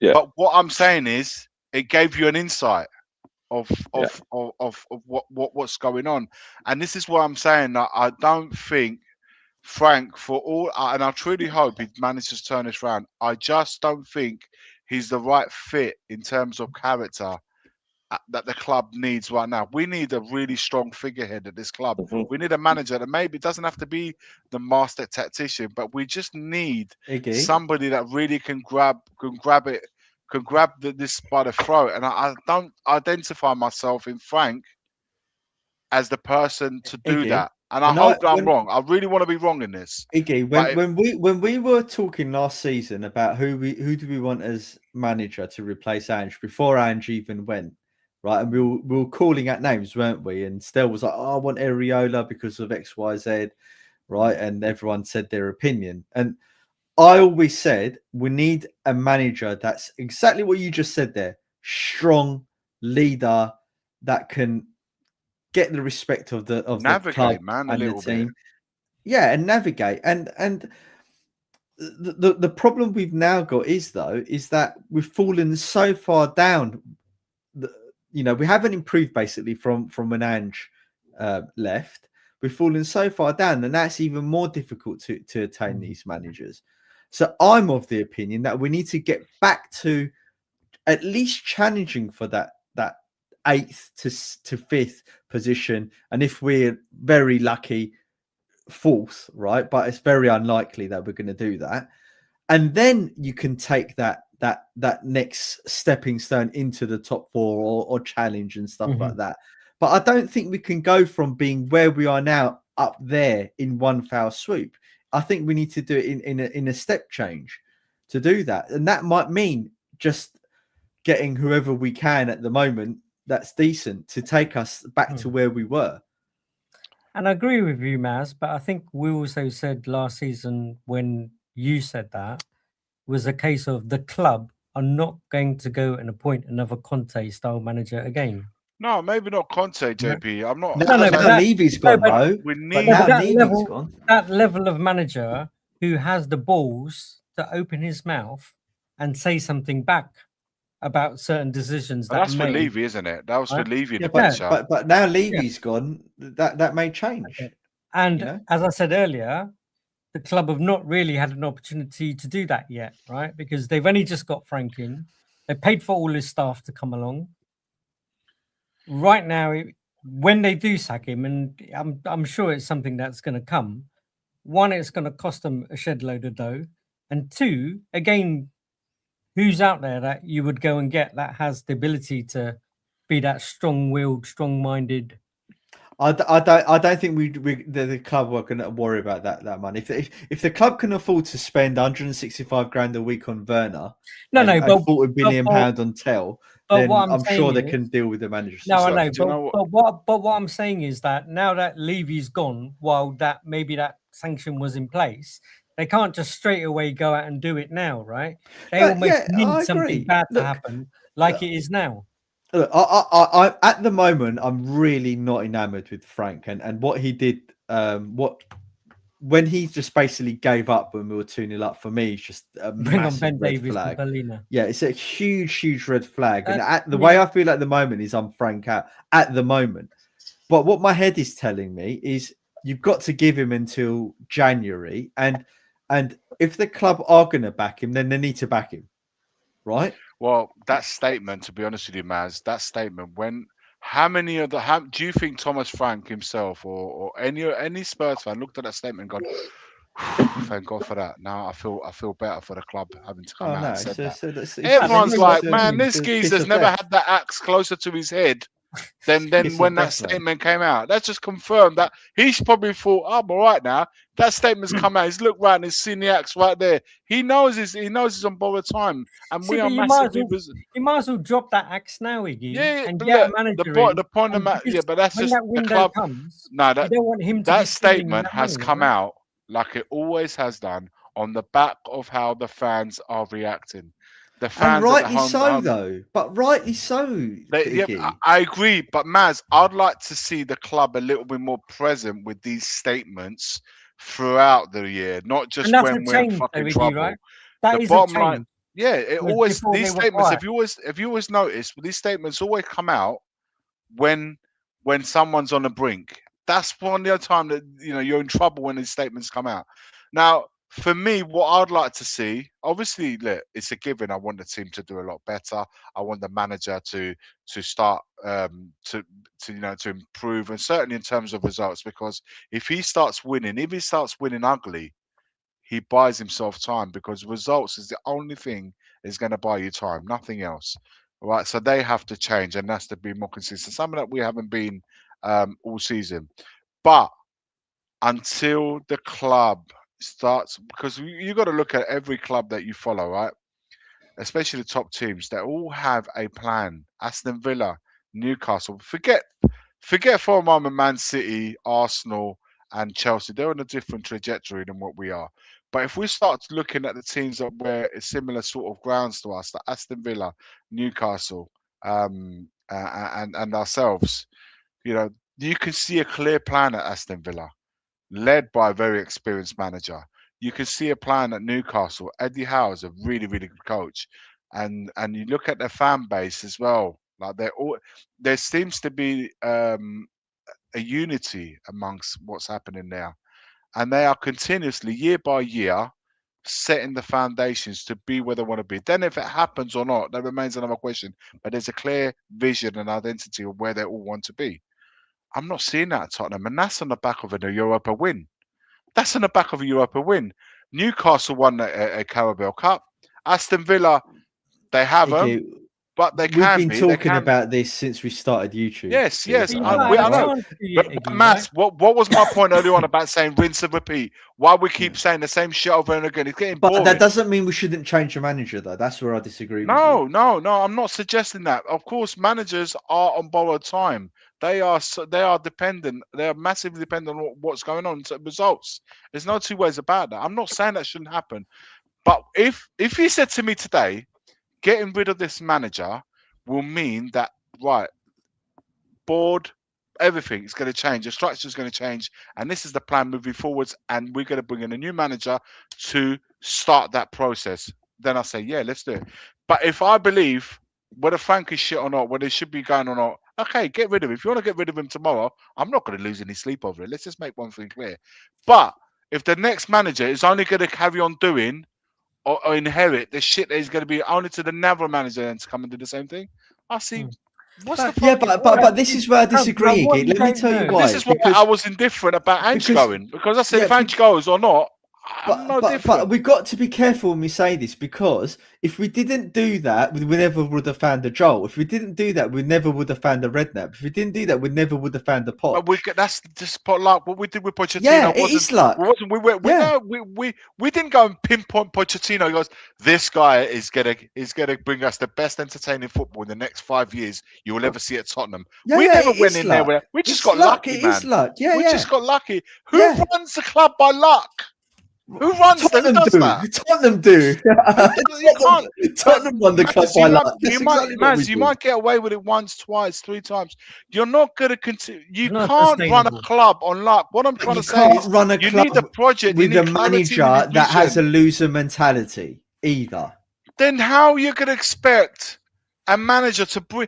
The manager's got to come into your club to bring a mentality when the club has shown you 20 years of Iggy, not giving a shit. Iggy, I don't can I ask you understand the something? mindset, Iggy, man. can I ask you something? Can I ask something? Not your man's. I'm saying generally as a Tottenham. Iggy, I don't mean can I you. ask you something? Iggy, can I ask you something? If in fact, let me ask all of you this question: if Tottenham were to change their ways in the transfer market and they would start signing consistently good players, do you believe Frank is the guy to turn us into that club? We won't know, man. That's unfair. No, I'm because asking your it's like- opinion. My opinion is you don't know we don't know what Stoll is capable of until we're giving him the tools to make it possible. Then once you got the tools, then we know you're good enough or not. Do you see what I mean? How can I say, do I think Stoll can be good enough if he's given these tools? I'm like, I think how that's do I know? But by what you're watching, by what he's done in the past, by what history you've seen from him, what you're seeing him do now. Then there was a shit appointment. So who's responsible for appointing him? No, that's not the question. My question is, do you think? That's my Do you question. think? Do you think if Frank was backed, that he is the guy to take Tottenham to where we want to be? And by the way, I believe Spurs fans want to see Tottenham try and win a league title, try and get to another Champions League final, win their first FA Cup in 40 years. I think that's what Spurs fans would like to see. You think Frank is that guy if he's back? Did you believe that Bayern Munich, when they appointed company from Burnley, thought? Did you think a lot about Bayern Munich fans thought, what the fuck? But Bayern Munich's different. They sign a league because he's going into a very strong context. Why is company? No, I didn't think. I thought the players that he was given, he had a great chance of winning the league with the players he was given. And Did I think he would do it? I thought Alonso would probably do better because he'd done better. But why did company not do so great at Burnley, but he's doing brilliant at Bayern Munich? And what did he ever do as a manager? Well, great the player, one thing. Okay, so this is a winner. great question. I can answer this. See, this I can answer. So, if I was to try and find a period in his life where he'd learned something about being a winner that he could maybe transpire and become a winner himself, I would say number one, as a football player, he was a winner. He won the biggest prizes as a football player. As a manager, where was his coaching done? Under Same the as greatest Arteta, coach. by the way. Same as Arteta. Same as Arteta, same as Xavi, same as what's his face? There's another one. There's another one that's currently doing well. I forgot his name. Anyway, no, it's the manager. It's the manager. Anyway, the point is that Vincent Kompany learned under Pep Guardiola. He managed and coached in a winning environment. So as a player, he was a winner. As a coach, he worked in a winning team and environment. So he's been loaded up with the ammunition to now try and be a winner himself. When I look at Frank, people say Maresca. Maresca, yeah, that's right. Maresca, yeah, he was part of that Pep school of. But they're all doing well. They're all doing well. They're doing well. Maresca won the championship as well. Let's not forget he won the championship. School of goatship. Yeah. So this is where Tottenham. He's the Trixie Birkenstein. So when I look at Frank, this is what I see. I see a manager who's never been in a winning environment. He's never learned under elite level coaches. He learned his trade in Scandinavia in a bit part league. He never won anything with Bromby. In the last 20 years, Bromby have won 3 trophies. That was never when Frank was part of that team.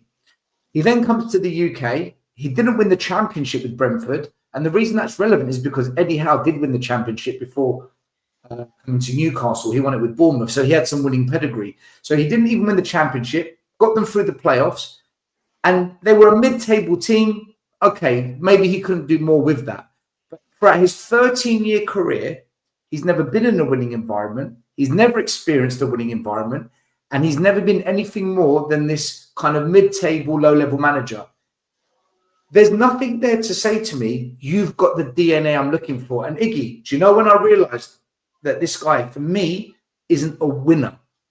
That Super Cup final, and I go back to it time and time again, nobody is going to convince me that with 5 minutes to go, 2-0 up, Conte and Mourinho don't find a way to win that. They win that game. Why? Jurgen Klopp wins that game. Pep wins that game. Why? It's in the DNA. And I just think, Frank, if he's backed and we give him 500, 600, 800 million pounds, we give him lots of good players, I think he'll get us at best into the top 4, maybe a half-decent cup run.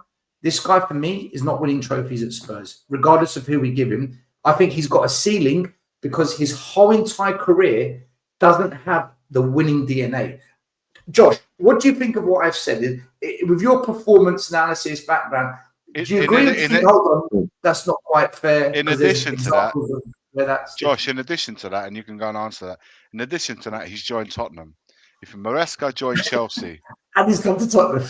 Right, he's come to Tottenham. Maresca went to Chelsea, who have got a DNA of winning.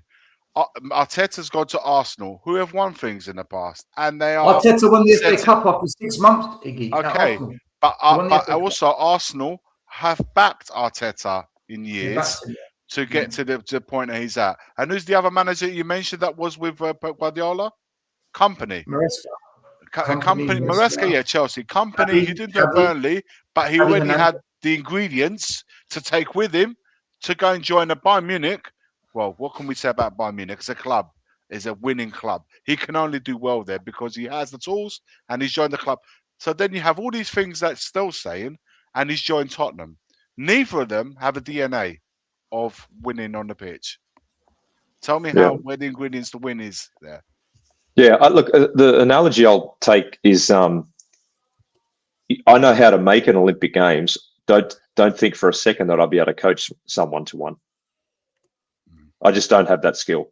I've made two, but I couldn't coach a single athlete to one, right? So if you look at Frank, just because he did a great job with Brentford, bringing them up from the championship and, making them a mid-table team, that's a completely different skill set to trying to win the league. And particularly at Spurs, where the expectation is a lot higher. And to Iggy's point,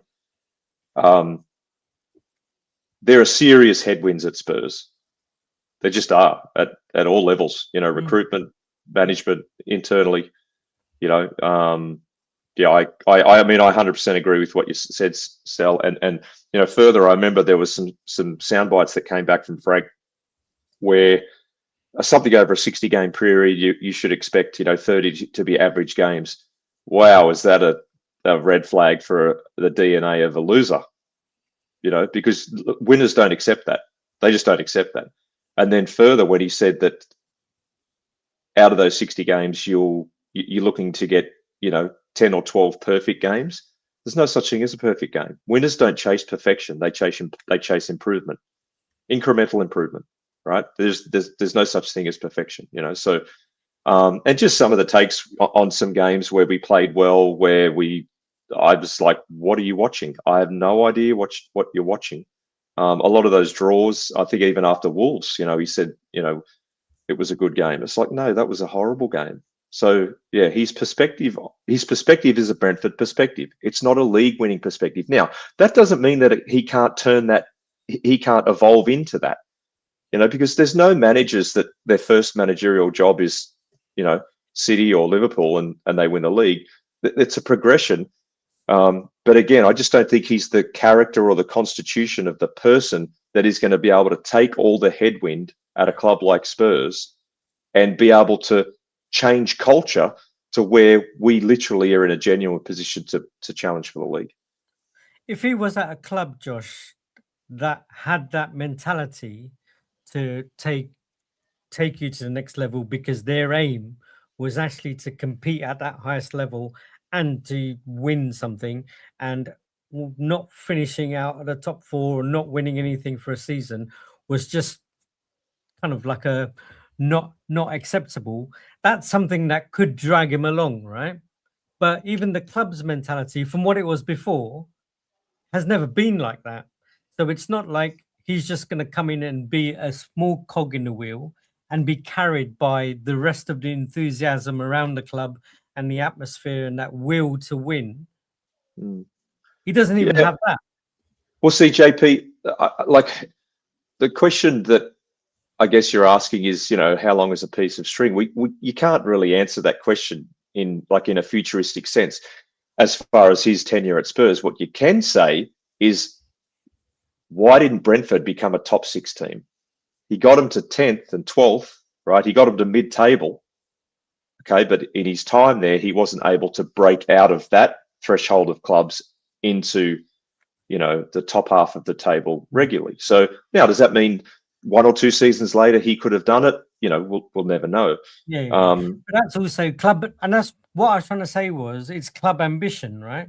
If Brentford really wanted to be competing for that top 6 or top 4, the level of player they would have invested to give him those tools. Yeah, but look at Sunderland, JP. Look at Sunderland. It would have been a higher caliber, right?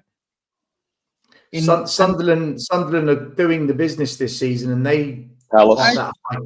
I agree with you to a point still, but this is also the fact that they've just come up. Everyone's eager there at the moment. We have to see how Sunderland are. Why aren't the players eager under Frank at Brentford? Why aren't they eager at Spurs? Why are they, So at Sunderland, we need to see where they are at the end of the season, because they could quite easily run out of steam and stuff like that. But we can only judge by what we're seeing now, right? But Sunderland have come up to the Premier League, right? It's a step up. Luton. Hold on, JP, 1 minute. Luton went straight back down. Exactly. They weren't pushing high up the table.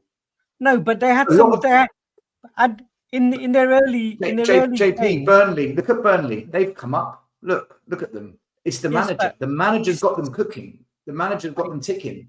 I understand what you're saying, but your argument was Sunderland are doing really well at the moment, right? Yeah, they are. And what I'm saying is, so did Luton when they first came into the Premier League. So did Burnley when they first came into the Premier League. Burnley, Luton were never in the top 6, top 4. They were never in that.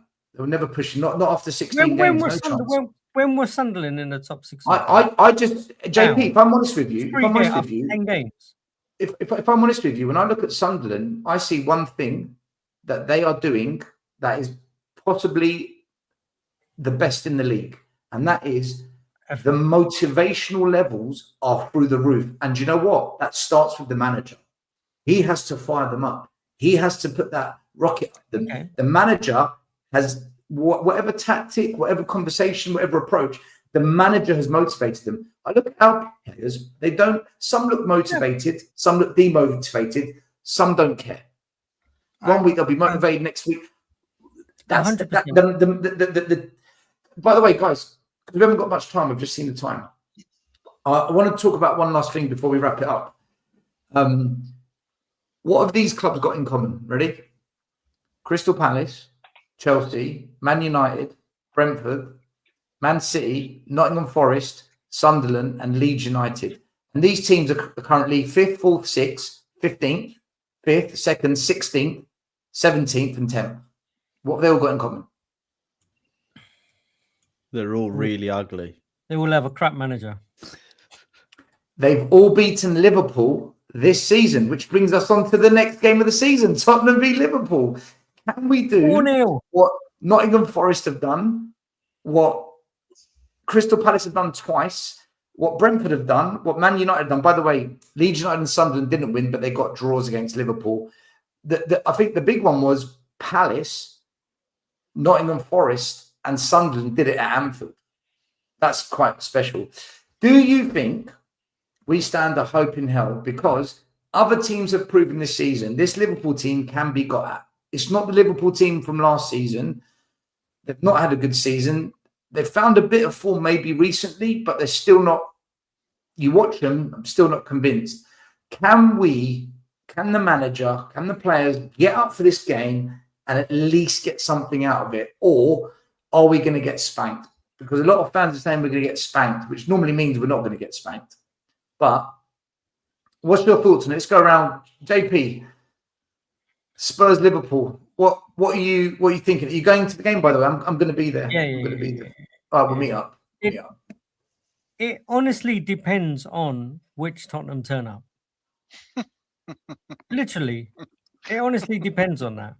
Because if you ask me that question after the Chelsea game and after the We're Arsenal doomed. game, after the Chelsea game and after the Arsenal game, and if you Merry go, Christmas. these fuckers can't get up for those games. They can't get up for an Arsenal game. They're going to get up for a Liverpool game. Yeah, but Liverpool aren't good this year. They're all right. They're not. Mm-hmm. They're a bit dodgy at the back. They're looking dodgy at the back. Van Dijk's looking nippy. They went to the San Siro and won. Yeah. Yeah, that was a big win against Inter. That was a big win. All of that though, but they actually managed to win last weekend, right? But look at Leeds 2 weeks ago. What Leeds did. Look at Leeds versus Liverpool a couple of weeks ago. But again, Leeds are in the that, relegation zone. They're in the relegation zone, JP. But they have 17. that mentality. They have that mentality of every game they put the effort in, don't they? The effort may not be enough, but they work hard. They put that effort in every game. Fair argument. Same like Sunderland. But for us now, we honestly don't know. One game they'll do it. One game they'll do it in the second half. One game they won't do it at all.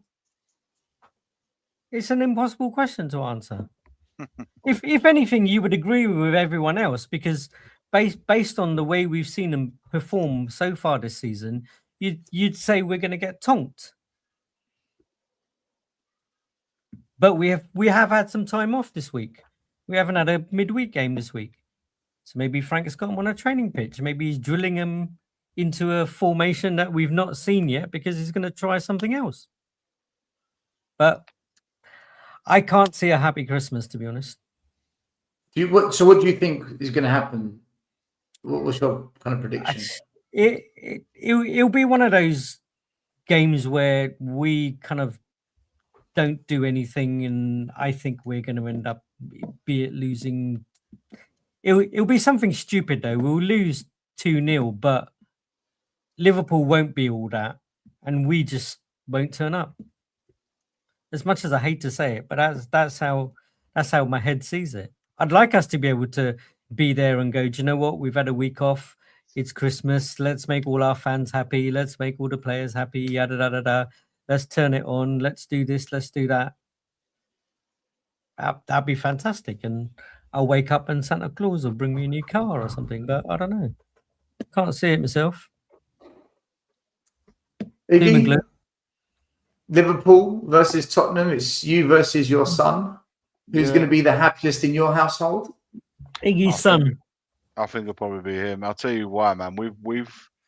We've won 2 games this season at home, and how quickly does it become toxic in that place when things are not going our way?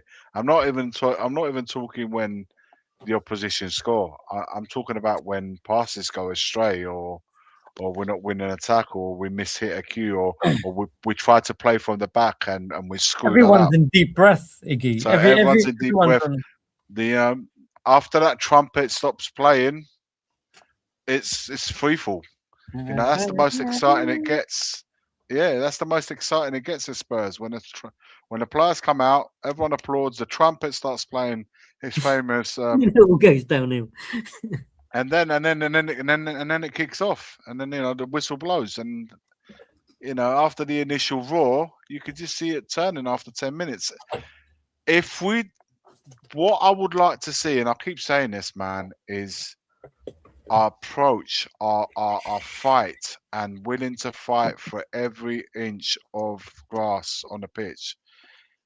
We need to start showing that in the first 15, 20 minutes and really be humbug. We really need to start showing that, because if we don't show that, it's going to be a long night.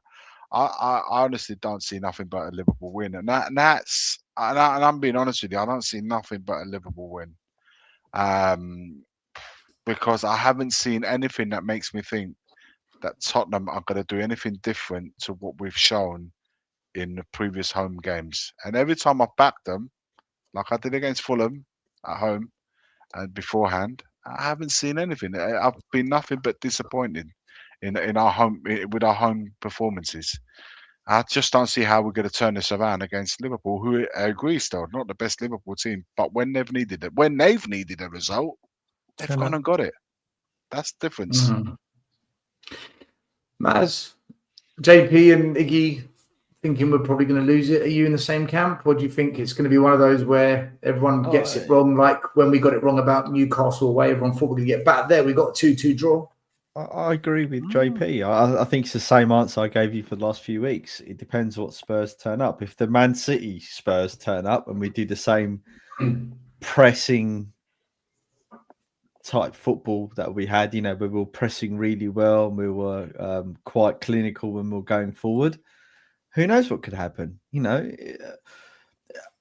Frank has had quite a few good performances out of the team this season, but he's also had a lot more bad ones. So, like JP said, if the Spurs of Chelsea, Arsenal, and Nottingham Forest turn up, we're going to get absolutely pumped.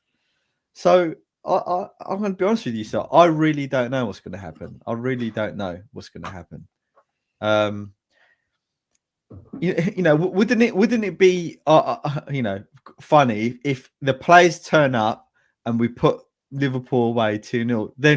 Then what's Danny going to say in the chat? Oh, it's the players still. Oh, they're inconsistent. 1 week they're good, 1 week they're rubbish. I think, in fairness, you'll probably see like by the starting lineup when, like, if he starts with if he feels Liverpool. And he feels that Liverpool are going to be all over us, and he starts with Bentancur and Polina. What I haven't seen aside from that specific Man City performance, which, let's be honest, every manager seems to do it against Man City. But I recall like Jose pulling off several masterclasses where we just completely out-tactic the opposition with lesser players, and we pulled it off. Yes, we did have Son and Kane, but he still managed it. The whole team done it, right? You saw it under Conte as well, when Arsenal came to Spurs and we just battered them. They're never going to win that game, right? You're getting that vibe. If Frank can pull something like that off, then at least we can see some sparks of something that, and I'm not deviating from what we said earlier. If Frank can turn this around and start picking up points, showing a steady increase in performance, then I'm good with that. I'm happy because we're improving. We're heading somewhere. There's a goal. That there's something we can aim for. Sitting on the fence, man. No, I'm just giving you a really What's your good prediction? answer, mate. What's your prediction? Sounds to me he's able. What's your prediction? Early. I'm Frank in now, is it? No, what's your prediction for the game, man? The score. I don't know the results. What are you feeling? Win, lose, draw. We won't call you up on it. What do you think? No, it's okay, man. I don't know. We will all get it wrong at some point. I think it's going to be 2-0 Liverpool. Another loss. Listen, Josh, I'm expecting a video of Stowe going towards the high road. Goes, there's no way they're coming to Tottenham and winning. They're not today. It's not today. Remember that look at Arsenal. That ain't happening, is it? That's the last time we've ever felt like that. That's do you know how confident I was so confident. I knew. Do you know what? In the last 3 years, there's 3 games I just fucking knew. One was when Conte played Arteta for the first time. I knew Arteta was going to get his pants pulled down. The second time was when we went with Ange to Emirates and got on 2-2 draw. I knew we weren't going to lose. And the other one was when I was in Bilbao. I just knew it, man. When I was there, I knew it. Just when it hits you, you just know. I knew we were going to win it. 3 times that's happened in how many games? And this is what I'm saying. In 25 years of in 25, 3 times that's happened. And are you going into that game with that same? No, you're not. So you know that should tell you what the outcome's going to be. Let me get Josh's prediction. Yeah, Josh. I want Josh's opinion on this statement. Conte got in with the rivalry. Yeah, passively. When he called them all gunners or runners or whatever he called them. Winner So, got them in their head as well. Not only did when the they players win it on avoided the playing pitch. us the first time around, he got in their heads after that. He said, Do you remember, all gunners or remember runners. when Conte said, when they asked him, so you've got Arsenal coming up, it was that 3-0 win, because you've got Arsenal coming up, you know, what do you think? He goes, well, they better turn up, because at Christmas he didn't want to come here. He didn't want to turn up, did he? Let's see if he's, mate. Yeah, mind games. But do you remember? And well, whatever happens, that post-match video reaction from Stowe is going to be fireworks. I'm not doing calling that. it now. I'm just going to go home. Sit in the stadium with all the chairs, and the steward's telling him to fuck off, and he's going to be like, "Just give me one more minute." One more They minute. always keep me out, man. They look. Do you know they come looking for me? They actually send. There's 2 guys. They send them over from the other side now. I've noticed. It's Anyway. the owners. Is that getting Don't out. let him do a video. Don't let him do a Don't video. let him do a video. Josh, So, Josh. Tottenham versus Liverpool. How do you Look, feel? What do you think? Yeah, I think Slot being the manager is. I think Liverpool's first 20 minutes will be very impressive, because I think he'll be trying to get us on the back foot, because he'll know what we do on the back foot and how we just sort of die over. But I think it'll be 3-1 Liverpool. 3-1, another loss. Slot will be like, let's get under their skin the first 20 minutes. These lot, the fans, are going to do all the work for us. You know today. that. You know that. That's almost a manager's something he pins on the wall, right? You go, Let's get this lot against their own team. Once they start losing the ball, the fans will get on their back. They booed their own will players last week. First 20 minutes, and we got this, boys. Do you know, honestly, do you know what? If you're Slot, do you know what you do in the first 20 minutes? I laugh, but I actually crying, really. It's just like, first 20 minutes, this is what you do. You make sure whenever Vicario's got the ball, someone is rapidly shutting him down. And then whoever's in the midfield, just make sure you've got more midfielders than us, and you've pretty much got us. I think. Done. No, and if Archie Gray's picking up the ball at the edge of the box, you know what to do. Nah, right. Look, you just literally still just sussed out Frank's system in like 2 seconds. Talk about this still really quickly. Can I give you my prediction first, JP? I will do it. I'll just give you my prediction. I don't think we're going to get battered, by the way. I don't think it's one of those where people are saying 3-0, 5. I don't think that for 1 second. I think what's going to happen is we're actually going to be not too bad on the day, and I think we're actually going to do well-ish, but I just feel that we end up losing it by a goal, like a 2-1. We end up losing the game, but I don't think it will be this awful, terrible performance. I think we'll actually give it a go, but we just won't be good enough on the day to do that. Ekatike is on fire, man. Do you remember when we played against him when we played Frankfurt? We said we should sign that guy. Look at him there. Arsenal fans are now saying, "Fuck me! Why did we spend 65 million on Gyökeres? We should have got that guy." So, he's a good player. He's a really good player. He is. He's very good. You always look next door, don't you? So come on, let's have the Archie Gray. So this whole Vicario Archie Gray thing, right? You say it was purely all Archie Gray's fault. Yeah. While I agree, Archie Gray made the room and called for it. Vicario's facing the other way. He's looking at the whole picture. He can see someone on Archie Gray. Why is he giving it to him? He shouldn't be giving it to him. But players can receive the ball under pressure, man. So I know, but he's one of the maturer people in that team, right? He should know when to give the ball, who to give it to, and when to boot the ball 8 miles up the road.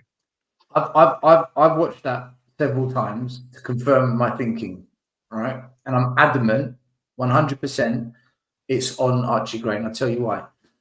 When Vicario gets the ball, look at the position of the centre backs. They are specifically wide in the box.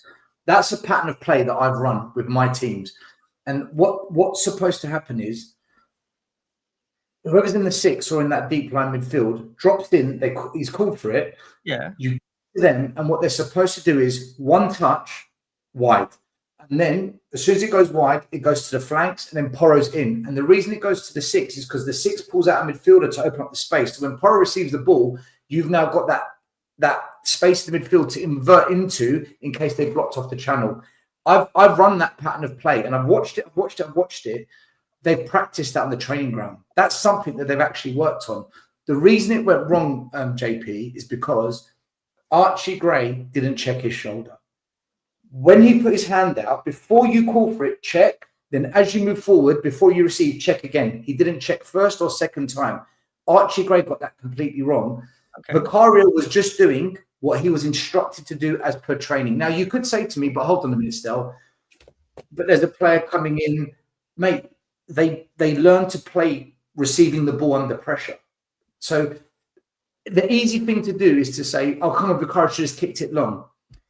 If you don't trust any of your players, then yeah, kick it long. But then you're going against your manager and what you've practiced on the training ground. So I personally feel, having watched it time and time again, Vicario was just doing as instructed. And one of the players in the pattern fucked up. That's what I think honestly happened. You know me, JP. I've got no issues going on with Vicario. That's fair. Me and Iggy had it out about Vicario. That's fair. That one play, I don't think Vicario is to blame, personally speaking. That's fair, and I don't mind. I agree with you. The fact that that's their formation and that's how they play, because they do it a lot, right?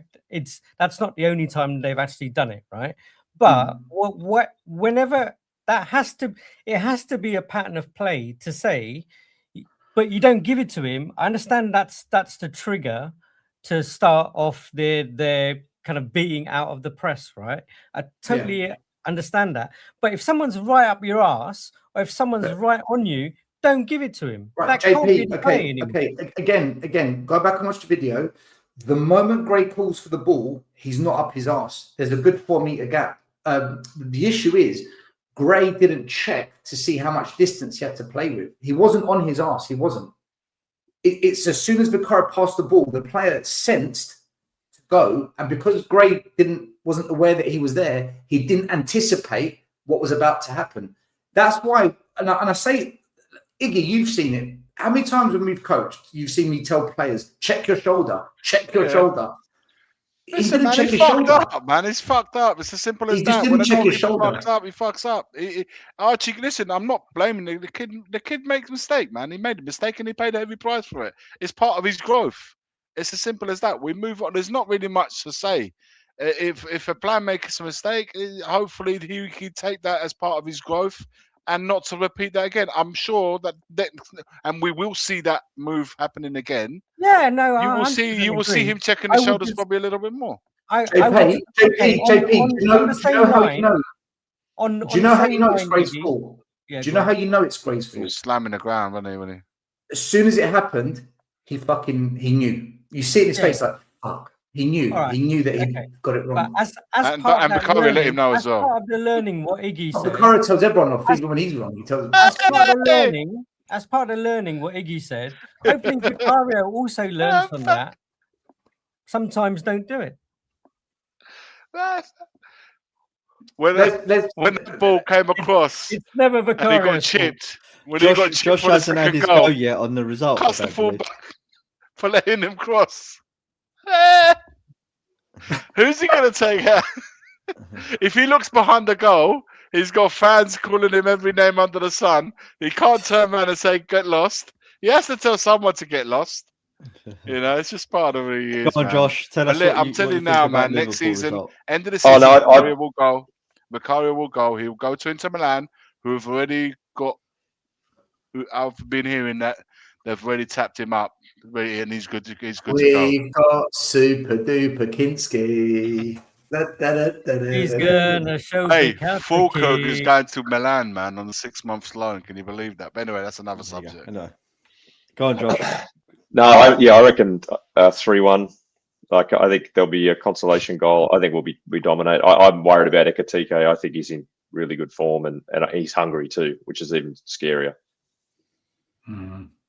Is that fit, or is he just not playing? What's the situation with Isaac? I don't really know. Is he available, or is he just not doing well at Liverpool? What's the situation? I think he's just a bit crap at the minute, isn't he? And he's like, at the end of the day, it's like that Ekatike is on fire, isn't he? The other guy's playing well, man. Whenever comes in, he's not playing that well. So you have to go with the informed person, right?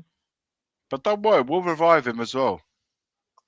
Yeah. Dr. Tottenham will sort him out. Watch us make Wirtz look good, By the way, he's a very good player. He's just not had a good start at Berg's a Liverpool. good Watch him player, come man. alive. Watch him come alive against Okay, us. so there's a bet. Anytime goal scorers, Wirtz and Isaac. Fantastic. And Richarlison from the halfway line. Guys, actually, very quickly, who would be your midfield? And would you go back to a Bentancur and Paulinho pivot? Because we actually look more solid when those two are in the pivot. Yeah. We do look more Bentancur, solid. Paulinho, Bergvall. Really? Like, I would. Does anyone You disagree? need Bergvall because Bergvall's got the legs and he's busy. That's what they say I about would Pablo go. Sarr. I would go Bentancur, Paulinho, and Bergvall, and put Xavi Simons to the left for this game. Or left wing, like a left attacker. Left side. But I'll give him the freedom to move, like Yeah. come in. But I will Who's start your out there. striker? Who's your striker, Mwani or Richie? Mwani, 100%. But I know Richarlison loves it. He loves it against Liverpool, doesn't he? So Someone said earlier that Richarlison's going to score an equaliser in the 90th minute, take off his shirt, jump in the stands, and then Isaac's going to go up the other end and make it 4-3. I would go. no, Richarlison's got to score the equaliser. VAR going to rule it offside. He'll still be in the middle of celebrating. They start play, and they're going to score to make it 4-2.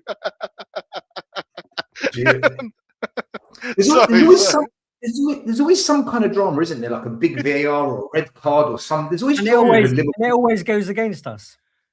It always goes against us. Yeah. Oh, Listen, hilarious. people, we're going to wrap it up. We'll be back next week with our conversation as always. Josh, thank you for coming on. Where can people find you if they're interested more in a bit more of the performance side of sports, or maybe use your services? Yeah, most of my handles are just Atomic Athletes HQ, Instagram, Twitter. I'm setting up actually a studio downstairs in my basement in the next couple of weeks. So I'll be doing, some content on YouTube as well. But yeah, Atomic Athletes HQ. What, football content or just? No, just high performance. Yeah, yep. Just general, mindset, attitudinal type stuff.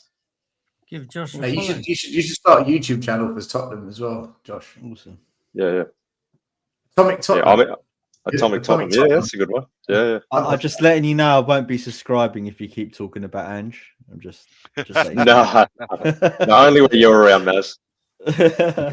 You lost all credibility tonight, Maz, when you said that Frank should start Ben Davies. No, I didn't No, mean it in no. that context. I meant if we were going to analyze the changes that he needed to do, right, and he's going to start playing players in their positions, then this is, if he's going to make changes, then that's one of the changes he could make.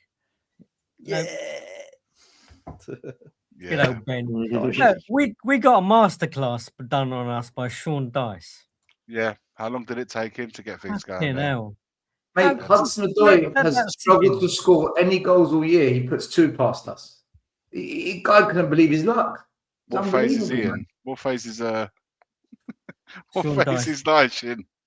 Do you know, I'll say one thing before we wrap up.